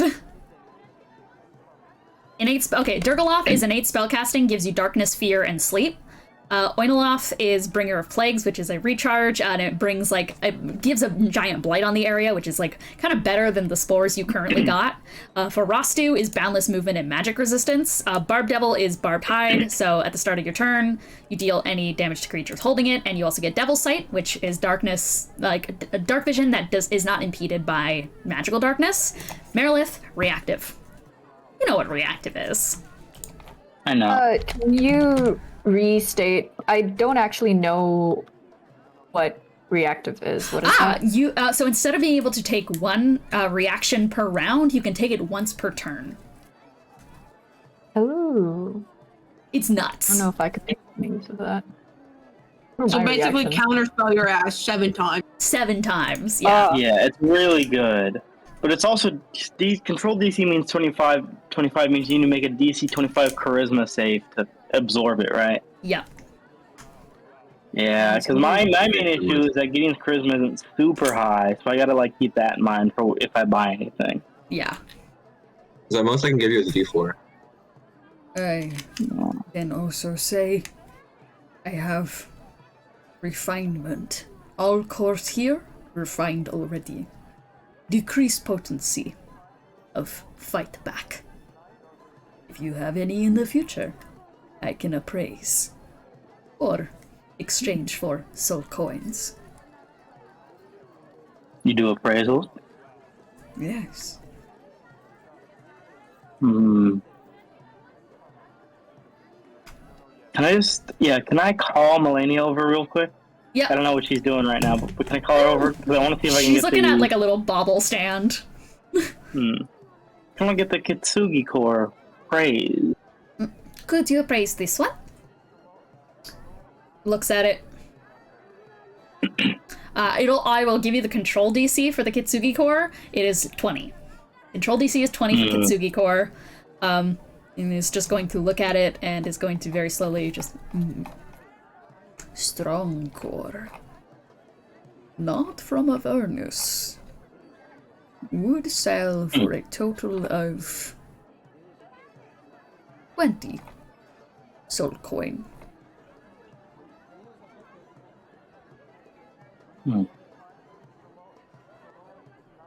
Interesting. I think we'll hang on to this, so. It is an Hold on, sorry. Bless That is you. an interesting appraisal. I was okay. I had to. Okay. You mentioned these cores of yours are refined. What does that mean? They are the lowest they can go in terms of struggle. If you hunt a fiend of the same variety out there, they will be more challenging to wrangle than here. I suppose I'm just trying to ask what refinement means specifically. What did you do to refine them? Gives you a long stare. Points at the furnace. I see. I give a glance over at Melania just to see if she picked up like anything more than just fire. Hot. She's just like doing this, like it's fire hot. I don't know, these homunculus people are of very few thoughts. Alright, well that's interesting to know. My fire. Oops. Your fire. Yes. And you out of have character. special fire? Homunculus are different to fiend. Just wanted to ask something. Yeah. Is it possible to share fiend cores, or is that not a thing? Yes, yeah. Core refinement can also, like, you can share them, but for less decrease. Only certain fiend cores can also be shared. Can So the not Merilith everyone one be shared? It could be shared, but you'd have limited use as a reactive. The Merilith core as is you get reactive. I don't know. What do you think, Tony? Money. Well, here's the thing. I only have 20, so I need to combine my money with someone else to get something like the Maryland. Yeah, I've got like 30 something. So I forgot you're rich. You're You're rich. I'm rich. I think My you're main fine. thing is just that, like, this. If this is already refined, I just don't know how Gideon would ever be able to take in the Merilith core, just ever. Oh, actually, you know what? Can I ask something? Yes.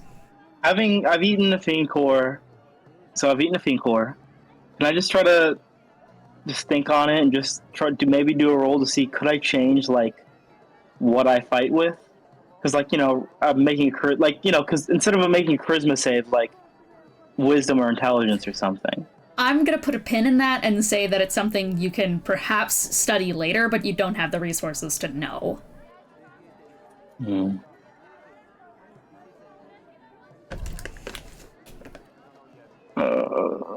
You know what? Let's make these long-term investments. I think Gideon's gonna turn to Beelzebub and say, I don't suppose you'd be willing to lend me some soul coins? For Merilith core? Yeah, for the Merilith core. I think that's a good choice. Yeah. How many do you need? 10. Just 10. Alright. I can part with that. You see him slowly picking up the Merilith core, which is like a coiled, those like taxidermy snakes that are like snake bones inside a little crystal ball? It's kind of like that. He's just picking it up and very slowly placing it inside a box and like tying it up. And then taking a little piece of like chains that he cuts off with his hand, which is like superheated, and ties a bow with the chain. It's very kind of you, thank you. 30 soul coin. Thank you. I put forward the money.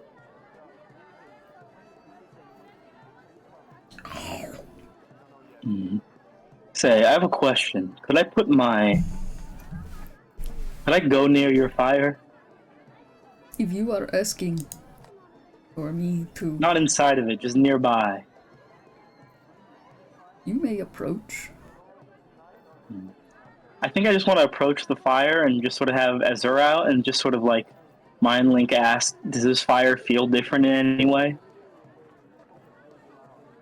Yes. Yes. Interesting. Do you think you could ever maybe theoretically replicate it? Maybe. try to eat some. But it might hurt. Burns to be close to. Not like yours, not like us. We'll keep that in mind then for later. You want me to refine? Points at Azur. I think I look at Azur and I'm like, do you want to be refined? Though I feel like it's a no. Do you want to be refined? Though I assume that's a no based on what you just said. No. I'm good. Okay. Please All right, enjoy. then. If you kill any of those things, always come to me. Understood. Thank you You very see much. splayed on the back of the wall, on a torture rack, just straight up. He's what is clearly some kind of like devil artificer that created this thing. He's barely conscious and strung up against the wall and just beaten.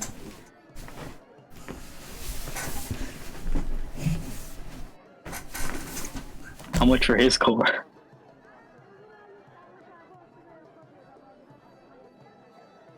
He is mine.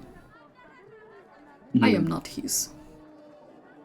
More power to you. You More really power. shouldn't be saying that with the child around. No, the homunculus this homunculus actually nods at you, B. Well, No, Gideon's implying that the child homunculus is going to overthrow Beelzebub.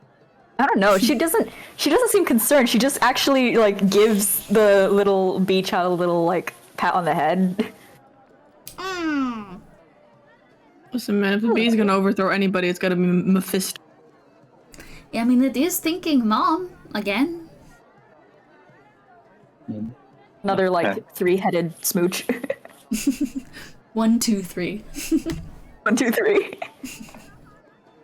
Have a good day. You too. All right, that's your time in Core Emporium. Emporium. Yeah. All right, Emporium. Merilith Core. All right, that is your Merilith Core. You've successfully purchased it. Where else are you guys going? Yeah, we were told to go to the bar. I think that's where we're going. Yeah, I will just ask if there's anywhere anyone else wants to go before the bar. Yeah. Where are the weapons? Where are the things? that are Yeah. relevant? Go get the weapons. The weapons is in a massive, like, it's like a massive, like, car garage area full of, like, hanging chains and just, like, general, like, you hear this, like, kind of beating drum noise, which is actually engines. A very unfamiliar sound to most of you guys from Ethos. As this blacksmith and armory, there is a fire salamander kind of like working. He has these like kind of rusting goggles on, and he has a bunch of like different fire methods in a giant forge. And as you guys approach, it's, so you're looking to kill someone, ride through the waste, or trying not to get killed? Generally, all of the above. All of the above. I'll get you a catalog. You feel like you're gonna be here for a fucking while. Thank you. Smack down a catalog, because there's a shitload of things here. Unfortunately, a lot of it's really expensive. Does Sharpay finally let's get do that magical first, weapons? We'll see. The fucking person who enchanted my sides didn't make them do magical damage. I've been jibbed. It's fucked. It's fine. I love my sides. I don't. You're on the way. Hey, there's enchantments here. Okay, we're so back if there's enchantments here. Yeah. Thank you. Quas. Do we want to do another scene while I'm looking at these? This can be off camera if you want. Absolutely. Yeah, you guys can like scroll through this if you want anything. If there's anything else anyone wants to do while everyone's looking through all this stuff. And also everyone can be here. Everyone can look through this catalog. Buy a motorcycle? Yeah! Damn, we could have bought a fucking tank. We just would have had to pull all our resources. You can go into debt into any store. That's a fun fact. That's the problem, Amazing. though. We don't want to go into debt for a fucking motorcycle. Yeah. So the Go to salamander's tank. just... Yeah, the salamander's just chilling out. Hey, let me know if you got any questions. Thank you. I will. Yeah. You got motorcycles, you got tanks, there's like land speed rovers. Oh right, my shitty ass like old armor. Yeah. Fuck, didn't I just have like leather armor? I'll explain. just, like- Yeah, if anyone wants to be doing like a scene on the side while everyone's scrolling, just let me know. I think Korah's gonna like put his like old leather armor onto the counter. Like, how much for trade-in? For trading. I'm trying to, you know, pay for. Leather armor. 1 coin. I mean, that's more than 0 coins. You know. I'll slide you I 1 can't fiend really coin. do 1 soul coin. Yeah. We'll take the leather armor. 18 soul coins. If we all work together, we can buy 1 single motorcycle. What if we like we You guys want my negotiate one that, soul coin? that leather armor to be higher? Can we? And if Beel like lean over, just kind of like on her full height, heads on her elbows, just kind of like, I think we can do a little better than that. Honestly, I mean, let's put it this way. My friend Deal's over been here. sealed. That's all I'm saying. They agreed to the deal. We made the deal. Beelzebub. 1 soul coin is already a lot, and it was leather armor. We can at least Really trade, not don't you going. Beelzebub. My lovely. 833 Nah. is saying kill again. Yes, because 833 does not like me, Melania. 833 rather But 18. leather armor aside, I must say, you're a very well put together fiend, aren't you? Looking at Beelzebub. What of it? What you looking for? How much for your ring? I wouldn't say that if I were you. You. My ring. Yeah. This is my engagement ring, or Yeah, it's your wedding ring. It's your consort ring. Tank Beelzebub, get us a tank. No, I'm kidding. I'm kidding.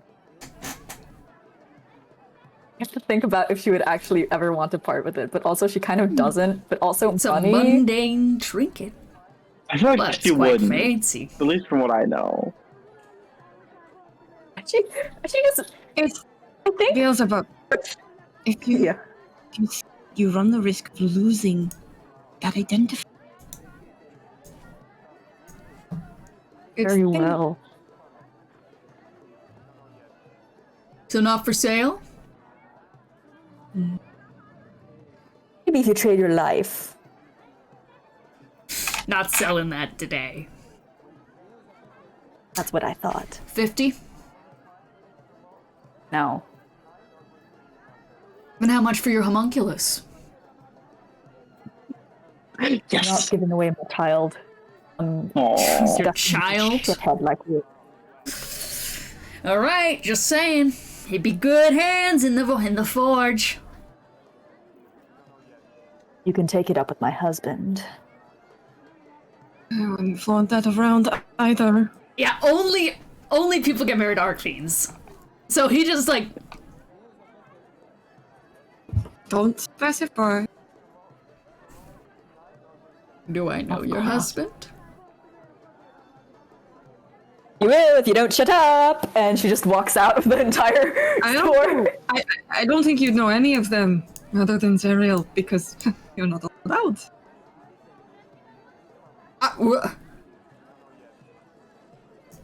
Kind of looks and is like, who the fuck was that actually? I should have offered 100. Oh my god, did you see her too? Huh? She's been following me around in my vision. I thought I was the only one who could see her. Who? Oh gosh, I'm insane. This guy looks fucking flabbergasted. All right. Sorry, yes, you were saying you were going to give me the 5 for the leather armor? Yeah. Yeah, yes, thank you. Yeah, and I already, okay. Gives you the 4 morsel coins.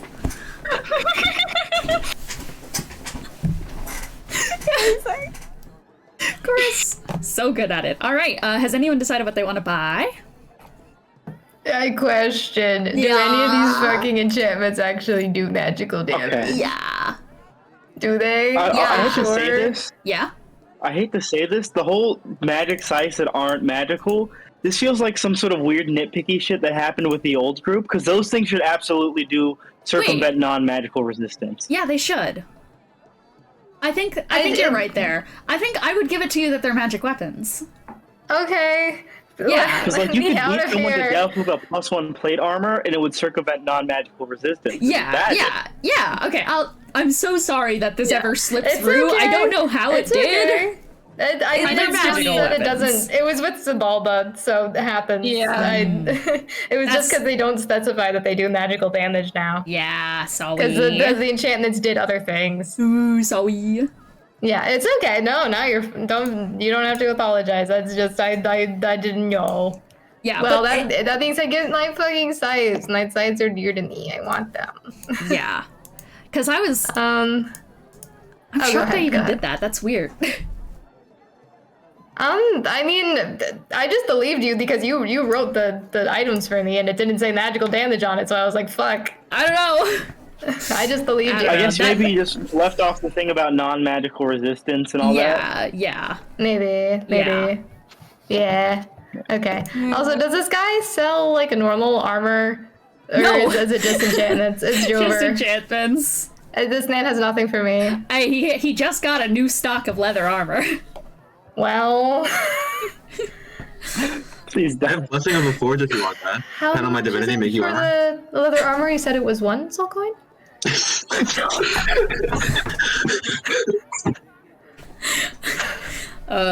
Yeah. Wait, no, I just sold. Hang on. I just bought it for 5. There's an owl. There's an owl on Charpay's shoulder. Korah is no longer there. I just bought it for 5. And we gotta do 5. markup, so that's about 10. Okay, I see. I'll think about it. Oh my god. Oh, Korah's gonna like whisper into Charpay's ear, like, I think you can ask Boo to make you armor. Just get some money. Leather armor is like the most worthless thing in the world. Yeah, I should ask. It's like 10 copper. Fair enough. Just Charpay makes the world's worst purchase as to leave the red market. I'm not purchasing anything. I just wanted to scam him. You are the one getting scammed. As she walks away. All right. You are because Boo can just make the armor for free. Yeah. You're right. But it was still a net gain of 4 soul coins for nothing changing. 4 soul coins. Anything else? 5 and then free arm. Anything else? Fuck, I guess not. I feel like we all have to buy everything, otherwise we just wasted 10 coins to go into a cool train.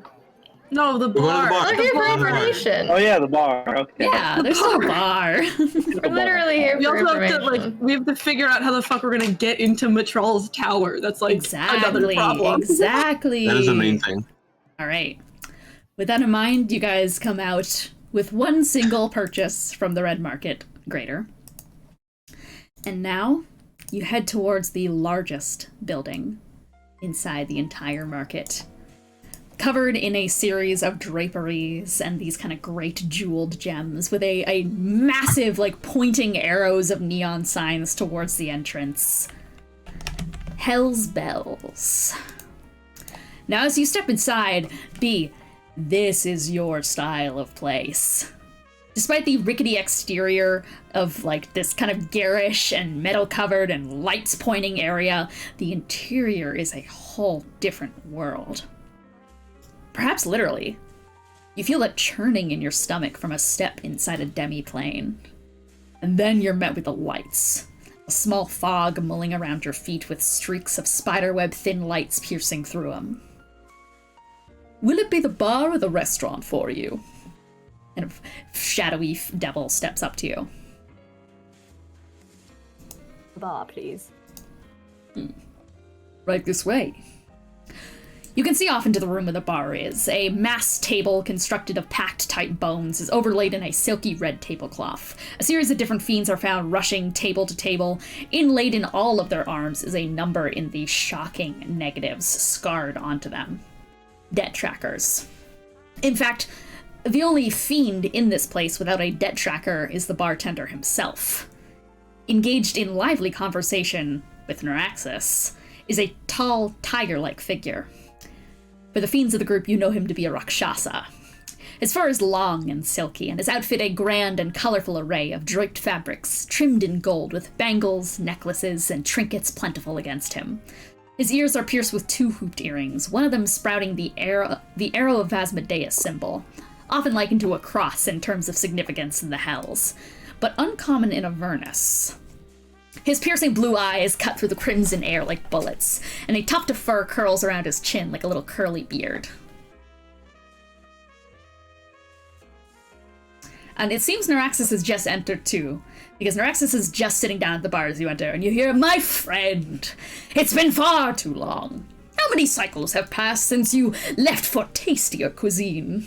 Tell me, has the wine of Nessus been satisfying to you?" "Oh, so I'd say. I damn near drowned myself into the abyss on horned demon spit. And that was more of a drink to share, but we make our paths and see 'em through." "Well, it seems like you found people to pour a number of cups with." "Oh, yes, I leave the drinking to that big man over there. He's got me in quite the bind, though. Always knows how to loosen this old fiend's lips." "Surely you kid." "Don't take me for a cheat. You know we keep things open." "Well, is this a situation where you're feeling red or white?" "I've actually been in more of a rosé mood." And the Rakshasa looks up. "Ilsbeth, please update his order from red to rosé." "Price change?" As if he's not already the only one who can order it. And yeah, that is kind of the scene you walk into. Can we, insight if red, white, and rosé are meant to be, different code things? I feel like, yeah, roll insight. Yay. Okay, wait. What's my insight? I forgot. I'll also roll. Mine's kind of shit, actually. Okay. That's okay, mine's good. That's not 20, 27. That was a solid Ooh, 6. nat 20. Yes, it's code. Holy fuck, it's code. You can see the giant order board is structured very strangely, with at the top of it this kind of winged fiend woman is with massive spiky red hair and these huge wings and just fully thighs out thing, and her debt tracker is in the thousands. As she flies up and is going to start writing down with her long extended kind of fingernail, she scratches out a red wine thing and just turns it into a rosé. Gives it a fancy name in the process. Retribution Rosé, and kind of lies over to the price where it says priceless. And underneath it are a series of other drinks with massive prices to them, all with very decorative names and such, just cocktails. With an Nat 20, you definitely can't tell how this code system works, but it's definitely tracking something.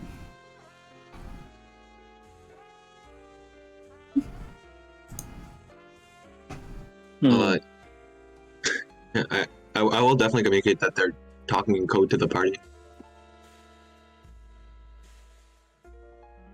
Everything here is really expensive, though. I mean, you can tell, right? Everyone here is in debt.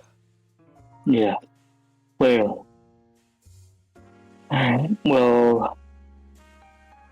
How many coins do you have? Other... That's likely not enough. I have 22. I got one left.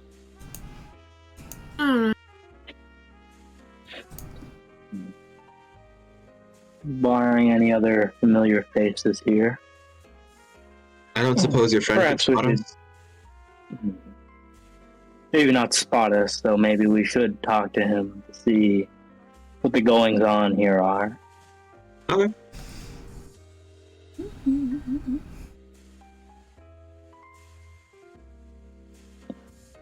He's just chilling at the bar, so...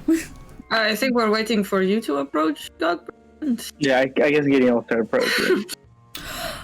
Oh, so glad you showed up. I'm telling you, quite the appetite this one has.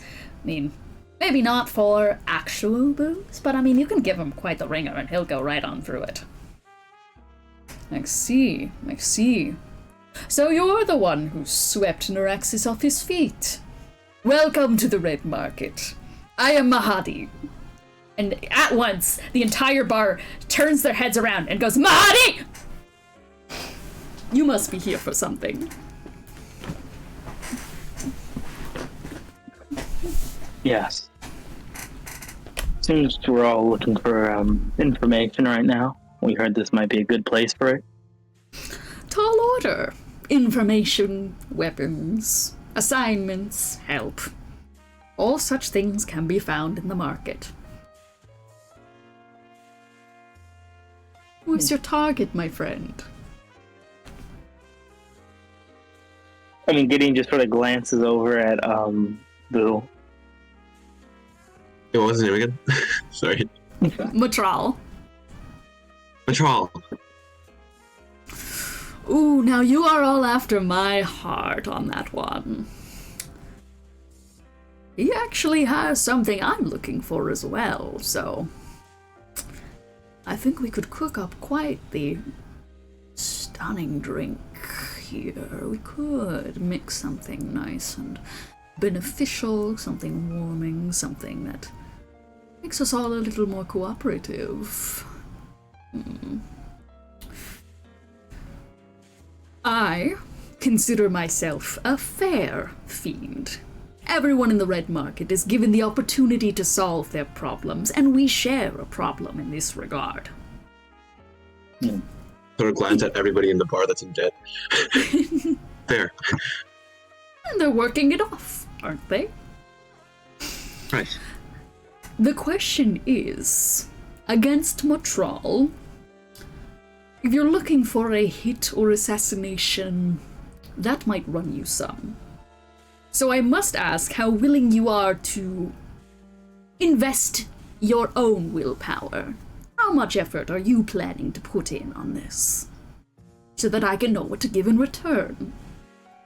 I don't just give out hands out to them. That's what I like to hear. I'm not fond of giving hands out to those who aren't willing to work to pay their dues. We just need the tools. Tools? Well, you are all a hot commodity, aren't you? I must admit. I am indeed willing to help you on this escapade. Though, of course, I will once again say we follow a strict equal opportunity guideline here in the Red Market. So, if we start working together, this job will be posted for everyone. Right? I don't think we just need him out. Well, then we are all... Let's not be too hasty there, Korah. Well, Matral at the Basalt Tower has information hidden away on how to safely enter Kosheshi's maw. I would like you to retrieve said information with whatever means fit, and return it to me. You will get everything else, of course, all the spoils. Matral himself, his feet core if you desire to consume it. That's all I ask from our agreement, and that would pay off whatever debt you will fall into as a result of this agreement.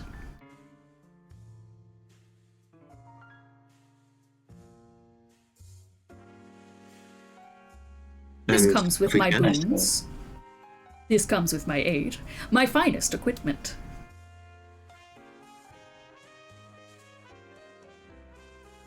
If you'd like, you can peruse the merchandise I would be providing you before we make any major purchases. I think that would be in order. Oh, well, the ingredients are fresh out back. And he opens up a little door to the side. I have some things to discuss with my friend Nereid-Ashes, so take your time in there. Yeah, and you guys stroll in? There is a massive array of, like, it is another garage area. You'd expect it to be like where a bunch of tankards are kept, but no, it is a massive array of potions stacked up to the wall. There's potions of climbing, there's healing potions, there are bombs, there's potions of, like, necrotic resistance, of, like, a bunch of resistance types. And there's bikes. A fair number of bikes. And a fucking mech. A giant mech with an axe the size of your body. Hmm.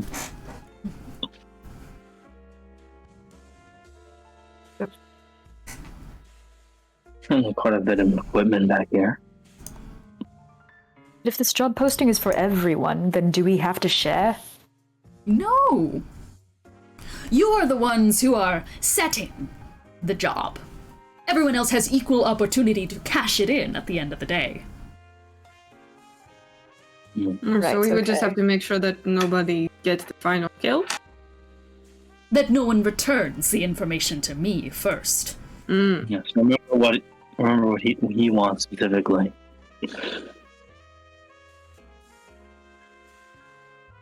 And if you And don't manage to get it back to me, then you will be put into debt, but there's always ways to work off a debt here. How What much? would be the debt?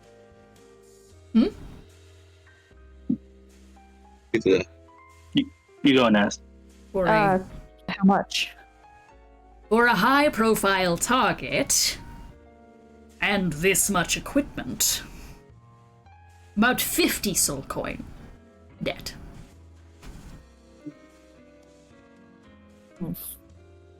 More than the price of all the materials combined, I'll give you that. Or less than, rather.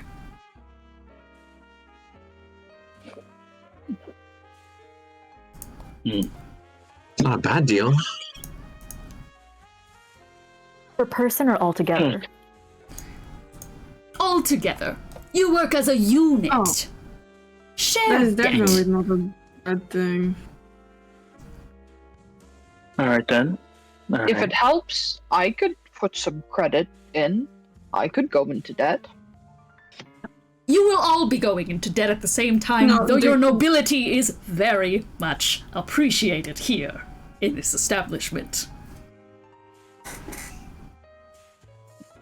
I'm going to go outside for a smoke. Oh, Can I please join you? Naraxa stands up, looks at Gideon. Can I please join him? Yeah. Woo! Okay. I think my main. I don't suppose you tell us why you want the information for how to enter the maw. Because I have a friend held in the maw.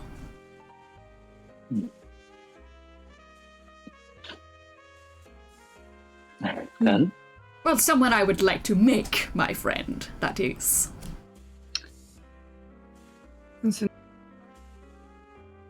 oh, very interesting equipment. We all convene for a moment just to decide things. Of course! Equal opportunity means opportunity to think things over. the maw is a prison, I'm assuming. Yes. Yeah, so Korah is gonna. We all are under agreement that he's going after the consort. Because That would Azazel make has a sense. consort, and And it's a prison in Avernus, right? In Avernus, yeah. yeah, In Avernus. who wants to be? I'm not going to lie. It's fucking hardcore as well. If Melania, did he think the name when he mentioned the friend? Yes, I was keeping track of that. She looks a little bit Oh, right, you can- distracted, but it's just gonna, like, tune back in. Oh, yeah. Yeah, it was Azazel. Are you alright, madam? Or Yes, is it the I'm number okay. of fiends in the area? Does I'm it okay, overwhelm you? No, it is a lot of people in the area, but I've dealt with similar situations. I mean, the wedding was quite... I'm okay. Okay. Yes, so Azazel. I am Who not going to wouldn't know this, lie. but that is the same name that was mentioned in Sween's head when you guys first entered Hell. Yeah. I think Melania said that out loud. Yeah, Melania is also. You guys have heard the name Azazel before from Sween. So, in the grand scheme of things, the deal it does make a lot of sense. I mean, all we're risking is, of course, the dead, and that's in itself. 15 total soul coins isn't. No, 50. 50. Yeah, 50. Oh, did I say 15? 50. I thought you said 15. I was like, what? Total. I thought I said 50. 50 total soul coins isn't too bad. It's really not. It's something we could probably. So, you know. Yeah. My main concern is, well, for one, we should decide: do we need all this equipment to carry out the plan? Oh, definitely and not. Do we want to give the information we have to give in return at the end of this? I think that also means that he goes through the trouble of breaking him. We don't have to do it. Well, do we want an ally, right? him to break him out? That's the main question here. Well, so Archfiends politics are very confusing. It's you can't fight each other unless somebody fights your consort.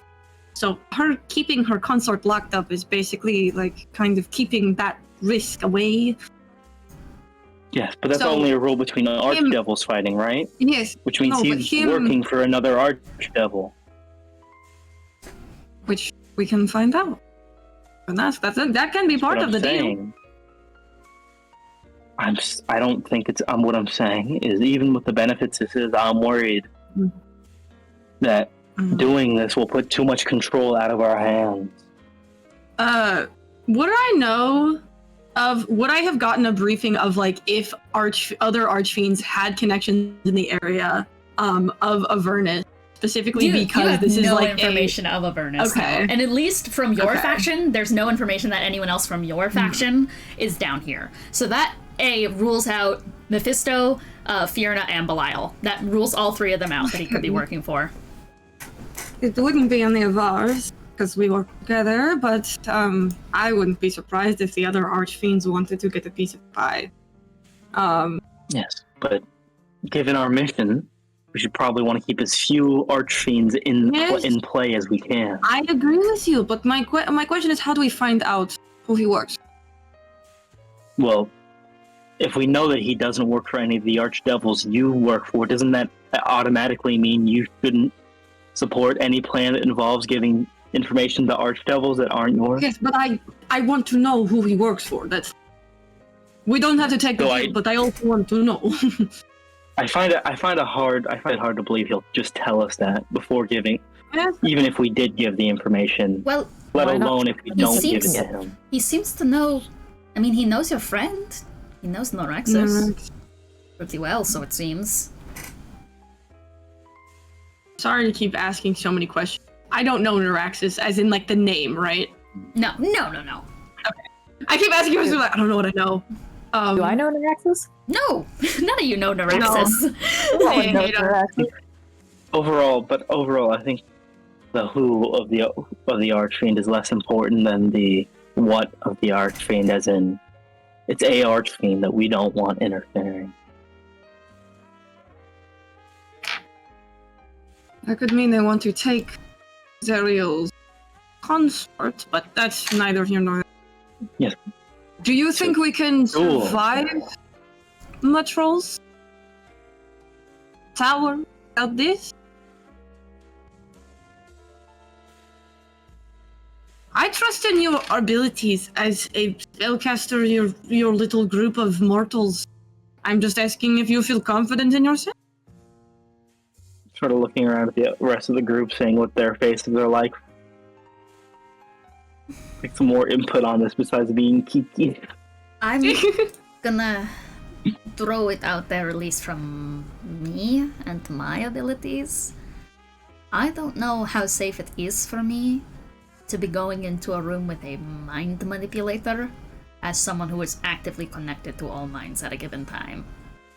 Oh, that might not be a good idea. Among all the stuff here, is there other things for like blocking mental like investigation and things like that, like potions of mind shielding or something? Yes.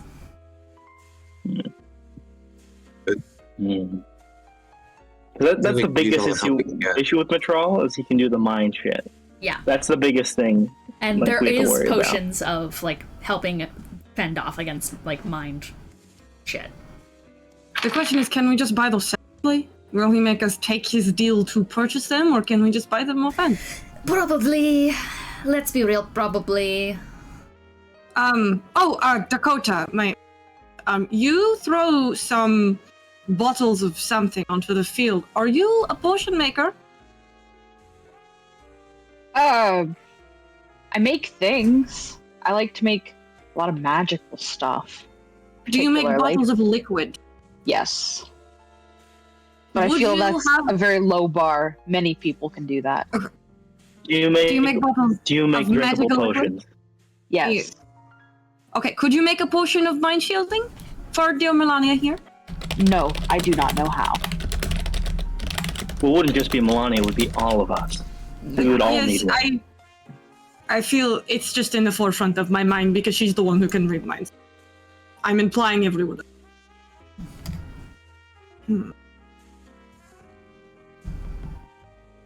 Did anybody see a potion shop outside? No. We could always ask if he'd let us buy them. It's a bar. I guess we can. I think he's more given the way the deal's structured, I think he's more interested in us retrieving information than anything else. And looking at the menu, it's not really a menu. I mean, I think it's pretty much all jobs, right? Yes, but I was not hoping for. Does anybody know any magic heals the mind? Not with my current power level. I'm better at blowing things up. As we all are. Non-detection, which we have on us right now, helps, but that's gonna run out soon. Or actually not soon, it lasts for 8 hours, but it's gonna probably run out before we meet Matral power. But there's a chance it'll run out before we meet Matral proper, is the issue. Yeah. Gideon, are you able to ask your friend about this guy's motivations? I mean, he has a point. I don't like the idea of someone working for an archfiend that isn't in my faction. Okay. Naraxis, can you join the huddle, please? Always. Hello. How are you enjoying the market so far? It's a lovely place, isn't it?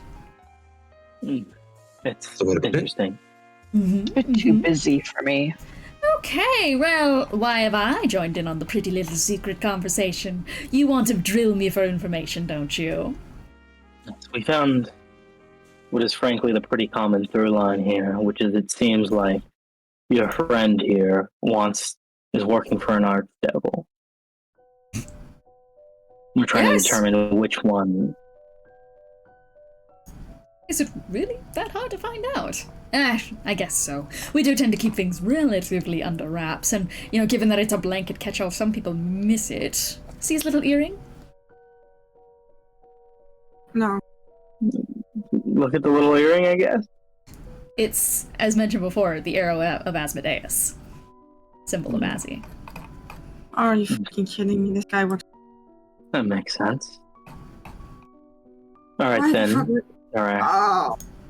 Alright, so this honest opinion. As we are now, with maybe some mind shielding potions or non-detection spells thrown on top of us, do you think we could handle Matral if you know Matral at all? Well, Matral. I believe he is what we call an amnesu. Quite awful things there. Gross. I am going to be starkly frank and say you may be pitching at a grand disadvantage. These things are child's play for you at your higher, capabilities, but where it stands now, it would be akin to trying to tackle some of your baseline foes for what you're currently power scored at, outside of, here.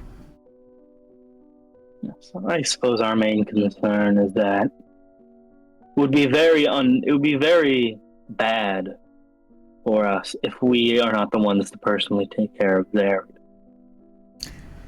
It would be a little bad. I mean, depends on what we're going for here. But at the end of the day, I'm going to be frank. It's going to be a rush for power. The second Zariel pops, no matter what. It's gonna be news instantly. No matter how stealthy you try to make it, an Arxfiend death. Now that ripples out. You're already going to have all of them gunning for you. All of them that care. Well, our main concern, we're aware of that. I think our main concern is just someone else popping her before us. Like, say, if the Archdevil took their consort, fought them, allowing them to fight Zariel herself. Takes you by the hands and takes you by the hand and holds it. Puts another hand on top of your hand. You know, here's a little thing about Asmodeus, and a little thing about me.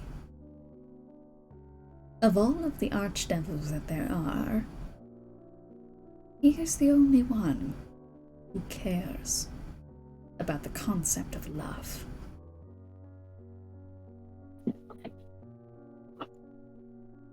Do you think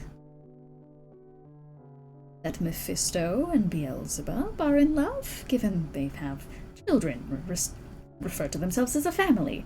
I think yes.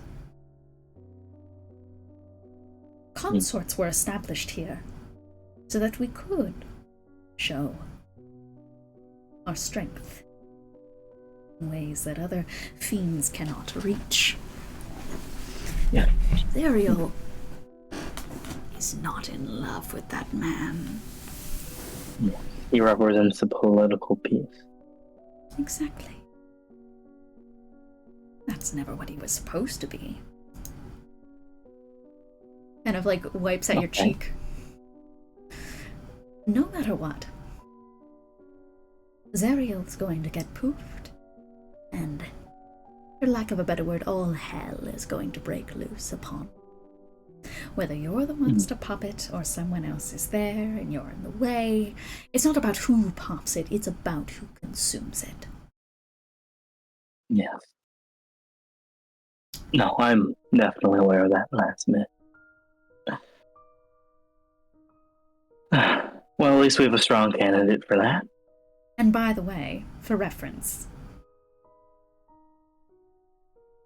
Asmodeus approved of all the archdevils himself, for various reasons.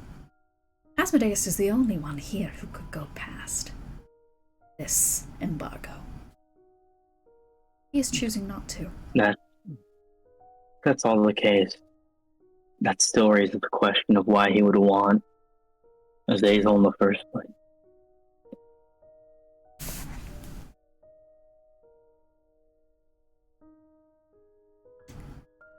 There's another word people sometimes call me by.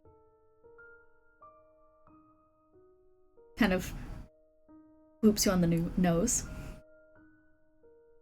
The ploy breaker. Some people say. Utilizing a consort as nothing more than a chess piece is not a move that is well respected here. It is entirely to keep her politically and fully protected. You see, the Archfiends aren't the only ones who are locked by the consort program. Consorts hold half of their fiend core. You can't consume an Archdevil's fiend core without taking care of their consort first. That is very good to know. And I'm one of the only people registered in hell who can break a consort ship legally. So That's certainly interesting to know. you want Azazel. You can break the consortship and someone can kill Zariel? Yes. You. And he's telling the truth, Gideon? He's telling the truth. Yeah. From my perspective, too. Listen, alright, I don't know if he's like... I am bound to speak truthfully to whatever my Gideon tells me and asks of me. I suppose I'm not as upset about it as I would have been. Arrow to my heart, and Well, hope I die. I swear I tell the truth. And if Asmodeus isn't interfering with any of it, then I suppose he just wants to see it play out. Huh? I have a final question for you then. Could we let... The guy's name is Hatali, right? Mahadi. Or what's his name? Mahadi. Yes. Should we let... Obviously, if we take the deal, we have to give the information to Mahadi. I suppose my question then is, should we... Do you think it would be a good idea to simply give the information to Mahadi, or would it be more beneficial for us to make a quick stop at the mall before we come back to him? I think a stop would be beneficial to everyone here. And I'm going to let you know for reference. Mahadi and I, we've had nights. He's a friend. Not many of us have friends down here. I have friends. I keep him close. So am I a little biased? Yes, but...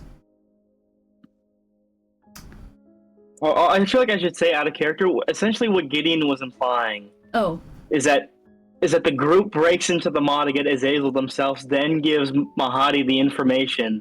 Yeah. Even though it's basically useless. Basically, as he's going, Nereid-Ashes is just like, yeah, no, it still works out. Mahadi doesn't actually, like, the main goal of Mahadi at the end of the day is not just having the information for the fuck of it. So yeah, he's chill.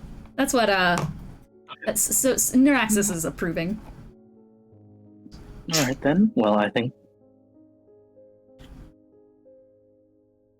we should take the deal if that's the case.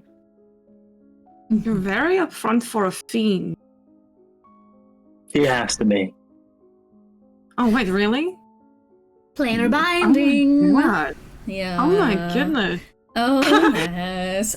Binding. I think that happened to me like once, but it was by my archfiend, so it didn't really make any sense. Yeah. So it's a wonder what the wish planar spell binding and is an artifact can do. It's an insane shame thing down here. It is like the most shameful thing you can have happen to you.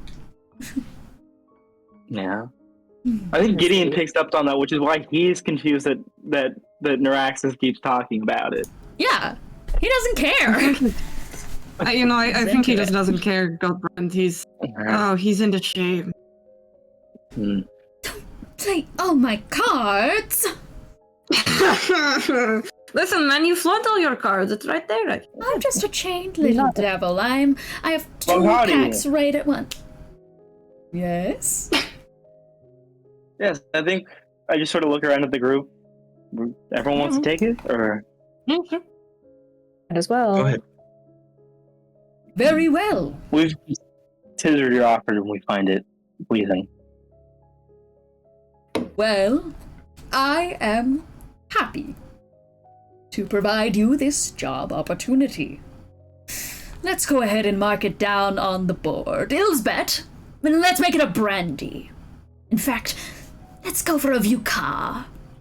Cognac, rye whiskey, a sweet kick of Vermouth, Benedictine. Do we get to keep any of the equipment we don't use during this specific job? He gets his paws in the middle of his like cool drink thing, and he just like, I was like,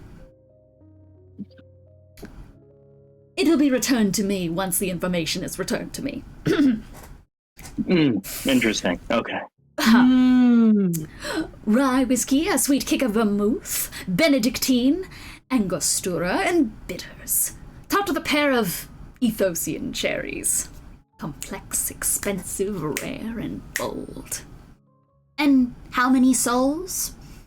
That's a good question. I think we've already established on 50, but Nereid-Ashes, do you have any input? These folks have a strong tolerance, and you said it yourself, they are a hot commodity. Nereid-Ashes gives a little smile. It could probably. I think I give Nereid-Ashes a look of if you put us into more debt, I'm gonna do horrible things that are horrible for you specifically. But they've gone through a lot recently, so maybe throw them a bone. All right. Yeah, and he just like leans on the table. Mahadi is just like, all right, I will keep them off the top billing for now. You better keep them off the top bill. I'm the top bill. It's because I'm priceless. Nobody's ever ordered my rosé. Hey, don't try over there, pit boy. Read the damn menu. Yeah, just keep it the 50. 50 then, Ilsbeth. You guys should go get yourself equipped. Try to, get yourself settled into your new machinery. Mm-hmm. You should probably go get those engines running. Nereid-Ashes smiles. Alright then. Fiends of Avernus! Looking to satisfy your complex palate? A drink to ease your woe for good? We have a bold new Vokar in collaboration with the Cursed Ones. The Cursed Ones themselves and their crew. Mortals, a couple of them. If you're interested in something from outside, you won't want to miss a taste of this. Only limited servings, so make sure you're first in line. And Ilsbeth, this little, like, kind of demon woman is just going to, a devil woman is just going to, right underneath the top billing, which is Rosé de Fongor, listed for 5,000 soul coins, is the Cursed Vukar. Bounty, 50 soul coins. And as you head into the garage, you hear the scrambled sound of feet outside. Guns cocking, and engines. Nereid-Ashes leans on the side of the door. That's your cue to run, for reference. We're gonna end this session off here. Yay! Yay! Yay! Motorcycle! We all die. We all die. You guys get cool motorcycles. You guys get We're so back. You get motorcycles. You guys get a mech. A fucking mech. We get a fucking mech. That's implying that we're gonna need the mech for this fight. How many Yes! people fit in the mech? Is it a Voltron or just one person? 4 people fit in the mech. Holy shit. And then 2 people per motorcycle. So wait, are these guys not even going to do the job? They're gonna kill us beforehand? Is that their plan? Yep. If they Yeah. take you out of the Amazing. equation, then they're free to go after Matral on their own. Oh, that's how And that cash works. in the Amazing. bounty. Yeah. All right. Well, let's okay, do our closing we can remarks. Starting off with Kiki. What's one thing you learned about some roleplay moment you liked? Get your ass over here. I'm fucking back! One thing I learned is that, Nereid-Ashes is apparently been here the whole damn time.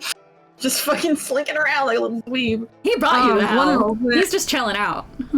I know. I didn't know if he like brought us to hell and then like fucked off to wherever the fuck he wanted to go, or just like hung out.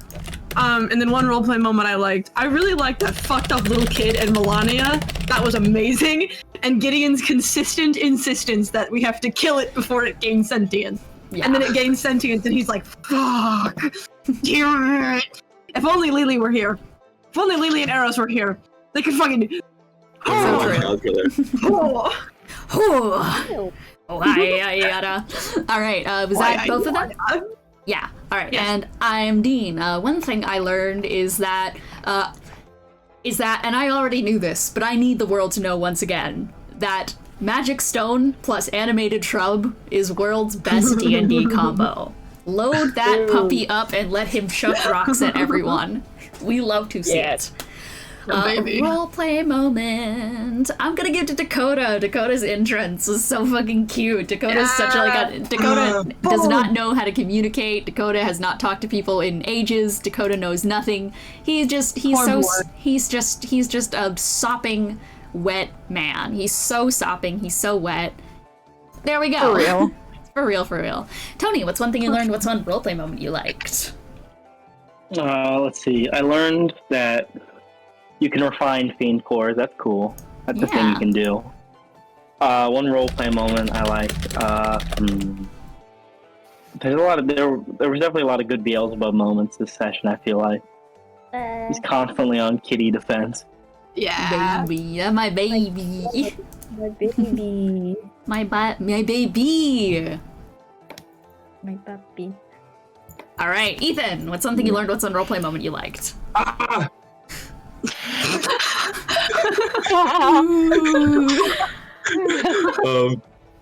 One thing I learned is that our group loves making deals in hell.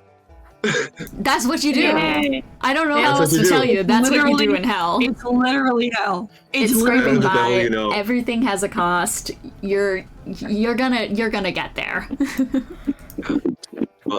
Okay, hold on. Because my roleplay moment was going to be the fucking baby. Actually, you know what? No, it's still gonna be the fucking baby. The fucking baby, dude. Shut up, baby. His name is 833, like B, Shut but up, spelled baby. with numbers. Oh my god, it's so true. I didn't realize It's that. funny because the rest of them are also bees. Yeah, but only that one matches the theme. He's a That's why special it's her boy. favorite. Yeah, No, but there's also exactly. 8335. There's 8335 is not in production just yet. We're not in the 8,000s of bee children at the moment. All right. Unfortunately. Cece. I learned that holy shit, I went from no opinions to just a complete infatuation and obsession with that bee within like 2 interactions. 833 is my goat. That's I'm changing my nickname to that immediately after the session. Amazing. I love that bee. What the hell is his problem? I love him. I love that big bitch. He's a homunculus. He sucks. True. Roleplay moment. I really enjoyed the mental image of Boo like solving the puzzle by just tripping multiple times and just like throwing the numbers into the scales and then it just works. That was delightful. Soft body clipping noises. Yeah. Oh I loved god. it. Emmet, what's one thing you learned? What's one roleplay about you liked? So, I learned a lot today. But that's also because I've never gotten to do a campaign that goes to hell. We're in hell chat. I also learned soul coins are stupidly they're stupidly fucking valuable. Yes! I didn't realize Dakota was gonna be broke. This is very fucking funny. And one roleplay moment I liked was I love watching you guys bargain. It is genuinely so entertaining. Bargain. We say with loose quotations. And rounding us off today, we have Ines. Hi. I learned that there's bikes. I didn't know there was a bike in there's a bike. Motorcycle. I also favorite roleplay moment. I liked that Korah still took advantage of the whole confusion to be like, whoa, that's wild. Can I have $5? I think that was a really good play. I think that was great. What's insane is To that be it's clear, such... that's not $5. That's like $500. Yeah, it's such a markup, too. It is an insane markup. No. It would be more like 50. Yeah. Went from like $10 to fucking 50. You disappeared, and I needed to take the chance of like, you can see her too. You can see her too? Yeah, That's so good. Yeah, well, thank you guys. Oh, was that Yeah. Is that everything? Yeah. Yeah? Yeah! Alright, well, thank you guys so much for tuning in for this session. We will see you guys next time where we gotta fucking run. Goodbye!